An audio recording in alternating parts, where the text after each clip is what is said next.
पूर्णमदः पूर्णमिदं पूर्णात् पूर्णमुदच्यते पूर्णस्य पूर्णमादाय पूर्णमेवावशिष्यते। ओम शांति शांति शांति। ओम गुरुर्ब्रह्मा गुरुर्विष्णुर्गुरुर्देवो महेश्वरः गुरु साक्षात् परं ब्रह्म तस्मै श्री गुरवे नमः। यद्भावनादवापीयं प्रत्यक्षितिरनामया क्लेशकर्माद्य संस्पृष्टं कमीशं कंचना भजे।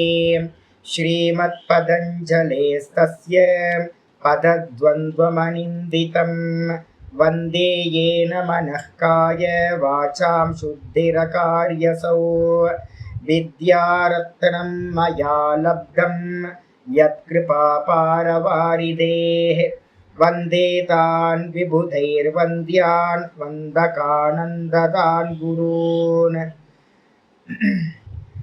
श्रीमद्देशिकवक्राब्जान् निशम्यातविलोड्यतां पनीन्द्रभनिते काचित् वृत्तिरारभ्यते मया। ॐ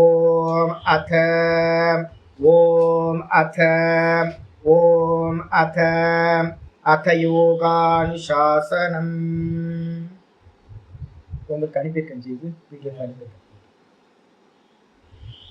நம்ம பார்க்க போறது இன்னையிலிருந்து யோக சுதாகர விருத்தி பார்க்க போறோம். சதாசிவ பிரம்மேந்தர் எழுதின யோக விருத்தி 3வது பாதம் விபூதி பாதம் ஆரம்பிக்கிறோம். யோக சுதாகரத்துல 3வது பாதம் ஆரம்பிக்கப்படுது. இதுல பாத்தீங்கன்னா சதாசிவ பிரம்மேந்திரர் என்ன பண்றார், இந்த விபூதி பாதத்துக்கு பாத்தீங்கன்னா ஒரு அவதாரிக்கால பாத்தீங்கன்னா ஒரு மங்களாச்சரணம் பண்றார். யதாராதன சித்தாஹ யதாராதனதः சித்தாஹ யதாராதனதः சித்தாஹ சித்திர் அஷ்டாவவாப்னுயன் சித்திரஷ்டாவவாப்னுவன் தமபாயதமோபானும்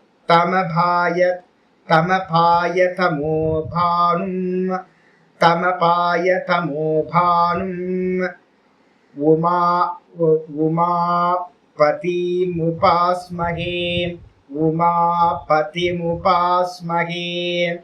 யதாராதனதः சித்தாஹ சித்திரஷ்டாவவாப்னுவன் தமபாயதமோபானும் உமாபதிமுபாஸ்மஹே. காலையிலே பூச்சி வரது. ஆச்சாரியர் ஆரம்பிக்கும் போது என்ன சொல்றாரு அப்படின்னா, எத ஆராதனத்தக, எவரை பாத்தீங்கன்னா நான் ஆராதனை செய்த காரணத்தினால், ஆராதனத்தக பஞ்சமி, ஆராதனை செய்ததிலிருந்து, எவரை ஆராதனை செய்ததிலிருந்து சித்தாகா சித்த புருஷர்கள் அவர்கள் பாத்தீங்கன்னா சித்திர் அஷ்டவ் அவாப்புனுவன். சித்திர் அஷ்டவ் அப்படின்னா அஷ்டமா சித்திகளை பாத்தீங்கன்னா அடைந்தார்களோ, அஷ்டமா சித்திகளை எவரை ஆராதனை செய்ததிலிருந்து சித்த புருஷர்கள் சித்த கணங்கள் அடைந்தார்களோ, அபாய தமோ தம்பானும். அபாய தமோ அப்படின்னா அபாயன நீக்குதல் அர்த்தம்.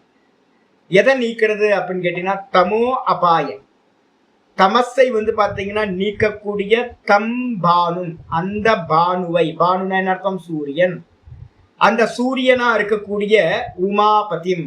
என்ன சூரியன்? ஞான சூரியன். ஏன்னா இருட்டை நீக்கக்கூடியது எதுவா இருக்கும்? வெளிச்சம், பிரகாசம். அப்ப பாத்தீங்கன்னா அஜ்ஞான இருளை நீக்குபவரா இருக்கின்ற அபாய தமோ, தமஸ்ன்னு சொல்லக்கூடிய அந்தகாரத்தை, அஜ்ஞானத்தை, அபாய நீக்கக்கூடியவரா இருக்கக்கூடியது யாரு அப்படின்னா ஞான சூரியன். தம்பானும் அப்படின்றதுக்கு அர்த்தம் அந்த ஞான சூரியனை. யார் அது ஞான சூரியன்? உமாபதிம், உமாபதியா இருக்கக்கூடிய சிவபெருமானை உபாஸ்மகே நான் உபாசிக்கின்றேன் அப்படின்னு பாத்தீங்கன்னா சொல்லியாச்சு.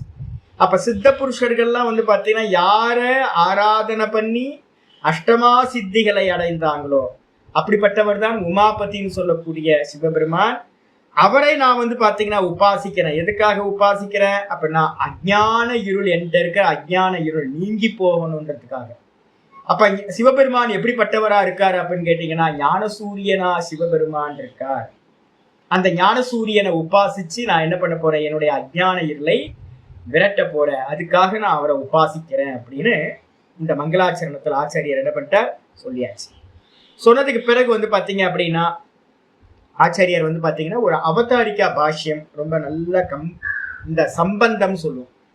இதுவரைக்கும் கடந்து போனதையும் இப்ப இனிமே நம்ம பார்க்கக்கூடிய 3வது பாதத்தையும் என்ன பண்றார் சம்பந்தம் பண்ணி ஒரு அவதாரிக்கா எழுதுறார். நல்ல கிறிஸ்பியா இருக்கு, ஆனா விஷயம் நல்ல கம்பீரமா கொடுத்துட்றார். இத்தம் இத்தம் அப்படின்னா இந்த விதமாக பூர்வஸ்மின் பாதே, இதுக்கு முன்னாடி பாதமா இருக்கக்கூடிய 2வது பாதம் எது பார்த்தோம், சாதன பாதம் பார்த்தோம். சாதனா பாதம் ஆனா சாதன பாதம். இந்த சாதன பாதத்துல வந்து பாத்தீங்கன்னா பூர்வஸ்மின் பாதை முன்னாடி பாதத்துல என்ன பார்த்தோம் சுவாமி அப்படின்னு கேட்டா சமாதி பரிபந்தி. சமாதி அடையறதுக்கு எதெல்லாம் தடைகளா இருக்குமா, பரிபந்தின்றதுக்கு அர்த்தம் ஆப்ஸ்டக்கிள்ஸ். எவைகள் எல்லாம் வந்து பாத்தீங்கன்னா எதிரிகளா இருக்குமோ, பரிபந்தின்றதுக்கு டைரக்டான மீனிங் எதிரி, சத்ருக்கள். அப்படிப்பட்ட எது பரிபந்தி யாராவது சொல்லுவாங்க, ஏன் நிக்க முடியல உங்களை நான் கேட்கிறேன், ஏன் ஒரு 2 நிமிஷம் வந்து பாத்தீங்கன்னா சமாதியில நில்லுங்களேன், ஸ்புரணத்துல மட்டும் நில்லுங்க பார்க்கலாம். எந்த விற்த்திகளும் இல்லாம நிக்கிறதுக்கு பேர் சமாதி. சமாதிக்கு லட்சணம் என்ன பார்த்திருக்கோம், சர்வ விற்பி நிரோதகா. இதுதான் விஷயம். யோக சித்த விற்பி நிரோதகா. அப்ப சித்த விற்த்தியை நிப்பாட்டிட்டு ஒரு 3 செகண்ட் நில்லுங்க பார்க்கலாம். 3 செகண்ட் நிக்கிறதுக்குள்ளாரி என்ன ஆயிடுது, தாட் ப்ராசஸ் வந்து ஸ்டார்ட் ஆயிடுது. அப்போ நம்ம தொடர்ந்து சமாதியில வெறும் அகமகம்ன்ற ஸ்புரணத்துல ஆத்ம தத்துவத்துல மட்டுமே நிக்க முடியாததுக்கு எது காரணமா இருக்கோ அதுதான் சமாதிக்கு எதிரிகள். எது காரணமா இருக்கு அப்படின்னு கேட்டீங்கன்னா மொத்தம் வந்து பாத்தீங்கன்னா ஆச்சாரியர் சொல்றாரு கிளேஷங்கள் தான் வந்து பாத்தீங்கன்னா சமாதிக்கு எதிரியாக இருக்கின்றவைகள். சமாதி பரிபந்தி அப்படின்னா கிளேஷங்கள். இது பஞ்சக்லேஷங்கள். பஞ்சக்லேஷம் எது, அவித்யா, அஸ்மிதா, ராக, துவேஷ, அபினிவேஷம். இந்த 5 கிளேஷங்களும் என்னவா இருக்கு அப்படின்னு கேட்டீங்கன்னா நம்முடைய சித்தத்துல வாசனா ரூபத்துல இருக்கிறது. அப்ப என்ன பண்ணும் அப்படின்னு கேட்டீங்கன்னா நம்ம எப்பெல்லாம் சமாதிக்கு வந்து பாத்தீங்கன்னா வெறும் குவைட்டா வந்து பாத்தீங்கன்னா நம்ம வந்து இதுல பஜகோவிந்தத்துல வந்து பாத்தீங்கன்னா அழகா சொல்லுது, சத்சங்கத்துவே நிசங்கத்துவம், நிசங்கத்துவே நிர்மோகத்துவம். மோகம் எது, அவித்யா. அவித்யா வந்து பாத்தீங்கன்னா சத்சங்கத்துல இருந்து நிசங்கத்துக்கு போகணும். நிசங்கத்துல இருந்தாதான் வந்து பாத்தீங்க அப்படின்னா தனிச்சு இருக்கும் போதுதான் மோகம் போகும். நிர்மோகத்துவே நிச்சல தத்துவம். நிச்சல தத்துவம்னா என்ன அர்த்தம், அகம்ன்ற ஸ்புரணத்துல மட்டுமே நிக்கிறது. நிச்சல தத்துவே ஜீவன் முக்தி. அப்ப நிச்சல தத்துவத்துல நிக்கிறதுக்கு பேர் தான் என்ன பேரு, சொரூப அவஸ்தானம் சொல்லக்கூடிய தான் தன்னிலேயே நிற்கக்கூடிய சமாதின்னு பேரு. அப்ப அதுக்கு எதிராக இருக்கக்கூடிய சத்துருக்கள் யாரு சுவாமி அப்படின்னு கேட்டீங்கன்னா அந்த சத்துருக்கள் யாரு அப்படின்னு கேட்டீங்கன்னா கிளேஷங்கள். அதான் பரிபந்தி கிளேஷன்னு போட்டிருக்கு. பரிபந்தினா எதிரிகள், சத்துருக்களா இருக்கக்கூடிய சமாதிக்கு இந்த கிளேஷங்கள். அப்ப நம்ம 3 செகண்டுக்கு மேல 4 செகண்டுக்கு மேல வந்து பாத்தீங்கன்னா எண்ணம் இல்லாம இருக்க முடியல அப்படின்னா ஏதோ ஒரு எண்ணம் வருதா, அந்த எண்ணத்தை வந்து பாத்தீங்கன்னா நீங்க டிஃபைன் பண்ணி பாத்தீங்க அப்படின்னா என்ன எண்ணமா இருக்கும் அப்படின்னு கேட்டீங்கன்னா ஒண்ணு அவித்யாவா இருக்கும், அஜ்ஞானம். ஏதோ ஒரு அஜ்ஞானத்தினால எதையோ நம்ம நினைப்போம் சத்தியத்துவம் கொடுத்து, ஐயோ பால் வச்சனே, பால் வந்து பாத்தீங்கன்னா பொங்கிருமே அப்படின்னு வந்து பாத்தீங்கன்னா குக்கர் ஆஃப் பண்ணனா, இது ஸ்டவ் ஆஃப் பண்ணனா இல்லையா அப்படின்னு ஸ்திரீகளுக்கெல்லாம் இது வரும். அதுக்கப்புறம் வந்து புருஷர்களுக்கெல்லாம் என்ன வந்துடும் அப்படின்னு கேட்டா, ஐயோ இந்த நேத்து வந்து அவன்கிட்ட அந்த வேலையை சொன்ன பண்ணானா இல்லையான்னு தெரியலையா அப்படின்னு இவங்க வெளி வேலையெல்லாம் கொடுத்துருப்பாங்க, இல்லை அதை பத்தி ஞாபகத்துக்கு வரும். அவித்யா நமக்கு தெரியவே தெரியல, இது எல்லாம் அனித்தியம் வந்து போறதுன்னு தெரியாம சத்தியம்னு நினைச்சுக்கிட்டு இருக்கோம் பாத்தீங்களா. அதனாலதான் வந்து பாத்தீங்கன்னா ஒரு தாட் ரைஸ் ஆகும், அவித்யா. அதுக்கப்புறம் ராக, அதுக்கப்புறம் என்னது அகங்காரம், அஸ்மிதா நம்ம சொல்றோம்ல, அகங்காரத்துக்கு இன்னொரு பேர் அஸ்மிதா. அப்ப ஒரு தாட் வருதுனாவே என்ன அர்த்தம், அஸ்மிதா இருக்கு, அவித்யா இருக்கலாம், இல்லைன்னா அஸ்மிதா இருக்கலாம். அஸ்மிதா என்ன அர்த்தம், நேற்று அவன் என்னை பார்த்து வந்து பாத்தீங்கன்னா ஒரு மாதிரி ஏளனமா சிரிச்சுட்டு போயிட்டான், அவன் ஏன் இப்படி சிரிச்சான், சரி எனக்கு மரியாதையே இல்லைல்ல, என்னை வந்து இப்படி சொல்லிட்டாங்களே, என் மாமியாரு என்னோட மாமனாரு என்னோட ஆபீசர், என்னோட அப்பா, என்னோட அம்மா, என்னோட நண்பர்கள், இவங்கள்ட்ட எல்லாம் வந்து பாத்தீங்கன்னா நம்ம அகங்காரம் என்ன ஆகும்னு கேட்டீங்கன்னா கொஞ்சோண்டு எங்கெங்கேயா அடிபடும் போது வந்து பாத்தீங்கன்னா அதெல்லாம் இருக்குமா. இன்னைக்கு வந்து பாத்தீங்கன்னா ஒரு அம்மா வந்து என்னை பார்த்து சாமியாரு அப்படின்றுச்சு. எனக்கு ஒரு மாதிரி கூச்சமா போச்சு. என்னது அவங்க பாஷையில கிராமத்து மக்கள்கிட்ட வந்து பாத்தீங்கன்னா சுவாமி அப்படிலாம் ரொம்ப நம்ம சம்ஸ்கிருதம் படிச்ச மாதிரி சுவாமி அப்படிலாம் கூப்பிட மாட்டாங்க. கிராம மக்கள்லாம் வந்து என்ன சாமியாரே வந்தீங்களா, சாமியாரா, நமக்கு அந்த சாமியாரு அப்படின்னு வார்த்தையை கேட்டாவே ஒரு மாதிரி கூச்சமா இருக்கு. 2 நாளா வந்து பாத்தீங்க அப்படின்னா கோயிலுக்கு முன்னாடி யாராவது ஒரு அம்மா வந்து பாத்தீங்கன்னா என்ன சாமியாருன்னு கூப்பிடும் போதெல்லாம் இது என்ன ஆகுதுன்னா, ஜபத்துல உட்கார்ந்தா வந்து பாத்தீங்கன்னா அந்த அம்மா என்ன சாமியாருன்னு கூப்பிட்டுருச்சு. சாமியாரு தானே கூப்பிடணும். சாமின்னு கூப்பிட்டா வந்து பாத்தீங்கன்னா அதை மனசு அக்செப்ட் பண்ணுது. சாமியாரேன்னு கூப்பிட்டா வந்து பாத்தீங்க அப்படின்னா அக்செப்ட் பண்ண மாட்டேங்குது. அப்ப என்னன்னா ஈகோ, இதுக்கு பேர் தான் அஸ்மிதா அப்படின்னு பேர். ஒரு விருத்தி வந்து வரும். அதுக்கு அடுத்தது என்ன ஆகுது அப்படின்னு கேட்டீங்கன்னா அகங்காரத்துல இருந்து உண்டாகுது, தன்னோட அபிமானத்திலிருந்து உண்டாகுது. அவித்யா, அஸ்மிதா, ராகம். ராகத்துக்கு வந்து பாத்தீங்க அப்படின்னா இன்னைக்கு வந்து பாத்தீங்கன்னா இது வந்து மட்டர் பன்னீர் சாப்பிட்டா நல்லா இருக்கும்ல. மைசூர் பாகு நேற்று வந்து பாத்தீங்கன்னா ஒரு யூடியூப் ஏதோ பார்த்துக்கிட்டு இருக்கேன். நல்லா அழகா பிரிக்கிற மாதிரி ஒரு போஸ்டர் போட்டிருப்பான். அதை பார்க்கும்போதே, அந்த டெக்ஸ்டரை பார்க்கும்போதே, அந்த கலரை பார்க்கும்போதே எனக்கு உள்ளுக்குள்ளார பதிஞ்சு போச்சு, ஆஹா மைசூர் பாக்கு அப்படின்னு. அப்ப தியானத்துல உட்காரும் போது வந்து பாத்தீங்கன்னா அந்த யூடியூப்ல பார்த்தது வந்து பாத்தீங்கன்னா அப்படியே ஃபிளாஷ் ஆகுது. ராகம் அப்படின்னு பேர், அதுக்கு பேர். அதுக்கப்புறம் துவேஷம். எனக்கு பிடிக்காத ஒரு ஆள் வந்து பாத்தீங்கன்னா நேற்று வந்தான். அதுக்கப்புறம் குரங்கு வந்து பாத்தீங்கன்னா ஒரு 10 குரங்கு வந்து உட்கார்ந்து இருக்கு, ஒரே நாசம் பண்ணிக்கிட்டு இருக்கு. எனக்கு பிடிக்கவே மாட்டேங்குது. இந்த குரங்கு என்ன பண்றதுன்னு தெரியல. துவேஷம். எனக்கு பிடிக்காத ஆளு, எனக்கு பிடிக்காத குரங்கு, எதுலையாவது கோவம் வந்து வருது, துவேஷம். அதுக்கப்புறம் எப்படியோ நேற்று நைட்லாம் தூக்கமே இல்லை. என்ன ஆச்சு அப்படின்னா பேய் பசி வந்து பார்த்தீங்கன்னா 1:30 மணிக்கு பேய் பசி, ரொம்ப நாள் கழிச்சு. அப்போ பசி வந்துச்சுன்னா என்ன அர்த்தம் அப்படின்னு கேட்டிங்கன்னா இந்த சுகர் வந்து பார்த்தீங்கன்னா ஃப்ளக்சுவேஷன் ஆகுது. நைட்டு சாப்பிட்டது வந்து பார்த்தீங்கன்னா நைட்டு 12-1 மணிக்கு தூக்கத்துலேருந்து வேக்கப் பண்ணி விட்டு எனக்கு வந்து பார்த்தீங்கன்னா பசிக்குது, பேய் பசிக்குது. எதடா சாப்பிட்றதுக்கு கிடைக்கும், நல்ல வேலை எதுவுமே கிடைக்காம பொரிய தலைக்கு மாட்டில் வச்சிருந்து எடுத்து பொரியை எடுத்து ராத்திரியில் சாப்பிட்ட பேய் மாதிரி. அப்போ என்ன வருதுன்னு கேட்டிங்கன்னா தியானம் பண்ணும்போது காலையில் உட்காந்து ஜபம் பண்ணும்போது வந்து பார்த்தீங்கன்னா மெதுவாக வருது, சுகர் அதிகமாக இருக்குமோ, சுகர் வந்து பார்த்தீங்கன்னா அதிகமாச்சுன்னு என்ன கிட்னி ஃபெயிலியர் ஆயிருமோ, செத்து போயிடுவோமோ அப்படின்னு வந்து பார்த்தீங்கன்னா இது பின்னி ஒரு தாட் வந்து வர ஆரம்பிச்சு. இதுக்கு என்ன பேரு? மரண பயம், அபினிவேஷம். அப்போ நீங்க வந்து பாத்தீங்கன்னா எப்பெல்லாம் ஒரு 3-4 செகண்ட் வந்து பாத்தீங்கன்னா விருத்தி இல்லாம ஜபம் பண்ணி விருத்தி இல்லாம நிரோதம் பண்றீங்களோ அதுக்கு பேர் சமாதி. 3 செகண்ட், 4 செகண்ட், 2 செகண்ட் நமக்கு விருத்தி இல்லாம இருக்கும். அதுக்கப்புறம் வரக்கூடிய ரைஸ் ஆகிற எந்த விருத்தி இருக்கோ அந்த ரைஸ் ஆகிற விருத்தியை நீங்க டிஃபைன் பண்ணீங்கன்னா இந்த 5 கிளேஷங்கள்ல ஏதாவது ஒரு கிளேஷம் தான் அந்த விருத்தியா இருக்கும். அப்ப வந்து பாத்தீங்கன்னா சமாதியை வந்து டிஸ்டர்ப் பண்ணக்கூடியது பஞ்ச கிளேஷங்கள். அந்த பஞ்ச கிளேஷங்களை வந்து பாத்தீங்கன்னா என்ன பண்ணணும், சமாதிக்கு போகணும்னா அதை வந்து என்ன பண்ணணும், முதல் காரியம் தனுகரணம் பண்ணணும். தனுகரணம்னா என்ன சொல்லியிருக்காங்க, மெலிய வைக்கணும். தனுன்றதுக்கு அர்த்தம் வந்து பாத்தீங்கன்னா மூணு அர்த்தம் இருக்கு. தனு கரணேன்னு அர்த்தம், செய்வதுன்னு அர்த்தம். அப்புறம் தனுன்றதுக்கு அர்த்தம் பாடிக்கு பேரு வந்து தனுன்னு அர்த்தம். இன்னொன்னு தனுன்றதுக்கு அர்த்தம் மெலிஞ்சு போறதுன்னு அர்த்தம், லீனா இருக்கிறதுன்னு அர்த்தம். இந்த இடத்துல தனு கரணார்த்தம்னா என்ன அர்த்தம் அப்படின்னா மெலிய செய்ய வேண்டும். இந்த பஞ்ச கிளேஷங்களும் நமக்கு என்ன ஆகும், மெலிஞ்சு போகணும். அப்படி போச்சு அப்படின்னா என்ன ஆகும் அப்படின்னா சமாதி வந்து பாத்தீங்கன்னா என்ன ஆகும், நல்ல முறையில சமாதி நடக்கும். அப்ப தொடர்ந்து நம்ம வந்து பாத்தீங்கன்னா அந்த விருத்தி இல்லாததுல அதிகபட்சமா நிக்கிற சாமர்த்தியம் நமக்கு உண்டாகும். சமாதி பாவனை வந்து பாத்தீங்கன்னா சித்திக்கும். அப்ப சமாதி பாவம், சமாதியில பாவிக்கிற அந்த நான் ஸ்புரணம் இருக்குல்ல, அதுலயே நிக்கிறதுக்கு வந்து பாத்தீங்கன்னா அந்த கிளேஷங்களை வந்து பாத்தீங்கன்னா தனுகரணம் செய்ய வேண்டும். அது மட்டும் இல்லாம என்ன பண்ணிருக்க அப்படின்னு கேட்டீங்கன்னா பிருத்தக்கு கிரியாயோகம். அதுக்காக என்ன பண்ணிருக்க அப்படின்னு கேட்டீங்கன்னா கிரியாயோகத்தை வந்து பாத்தீங்கன்னா சாஸ்திரம் வந்து பாத்தீங்கன்னா கிரியாயோகத்தை வந்து கிளேஷங்கள் செய்யறது மூலமா சமாதி பாவனை உண்டாகுது. அதை பண்றதுக்கு வந்து பாத்தீங்கன்னா என்ன வேணும் சுவாமி அப்படின்னு கேட்டீங்கன்னா நம்ம என்ன பண்ணிருக்கோம், முதல்லயே போன பாதத்துல 2வது பாதத்துல முதல் சூத்திரத்திலேயே என்ன பண்ணிருக்கோம், கிரியாயோகம் சொல்லியிருக்கோம். கிரியாயோகம்னா என்னன்னு பார்த்திருக்கோம். அந்த இடத்துல 2:1 பார்த்திருக்கோம். என்னது? தப ஸ்வாத்தியாய ஈஸ்வர தானானி கிரியாயோக. தபசு, ஸ்வாத்தியாயம், ஈஸ்வர பிரணிதானானி, ஈஸ்வர பிரணிதானம், இந்த 3க்கும் பேர் பாத்தீங்க அப்படின்னா கிரியாயோகம்னு பேரு.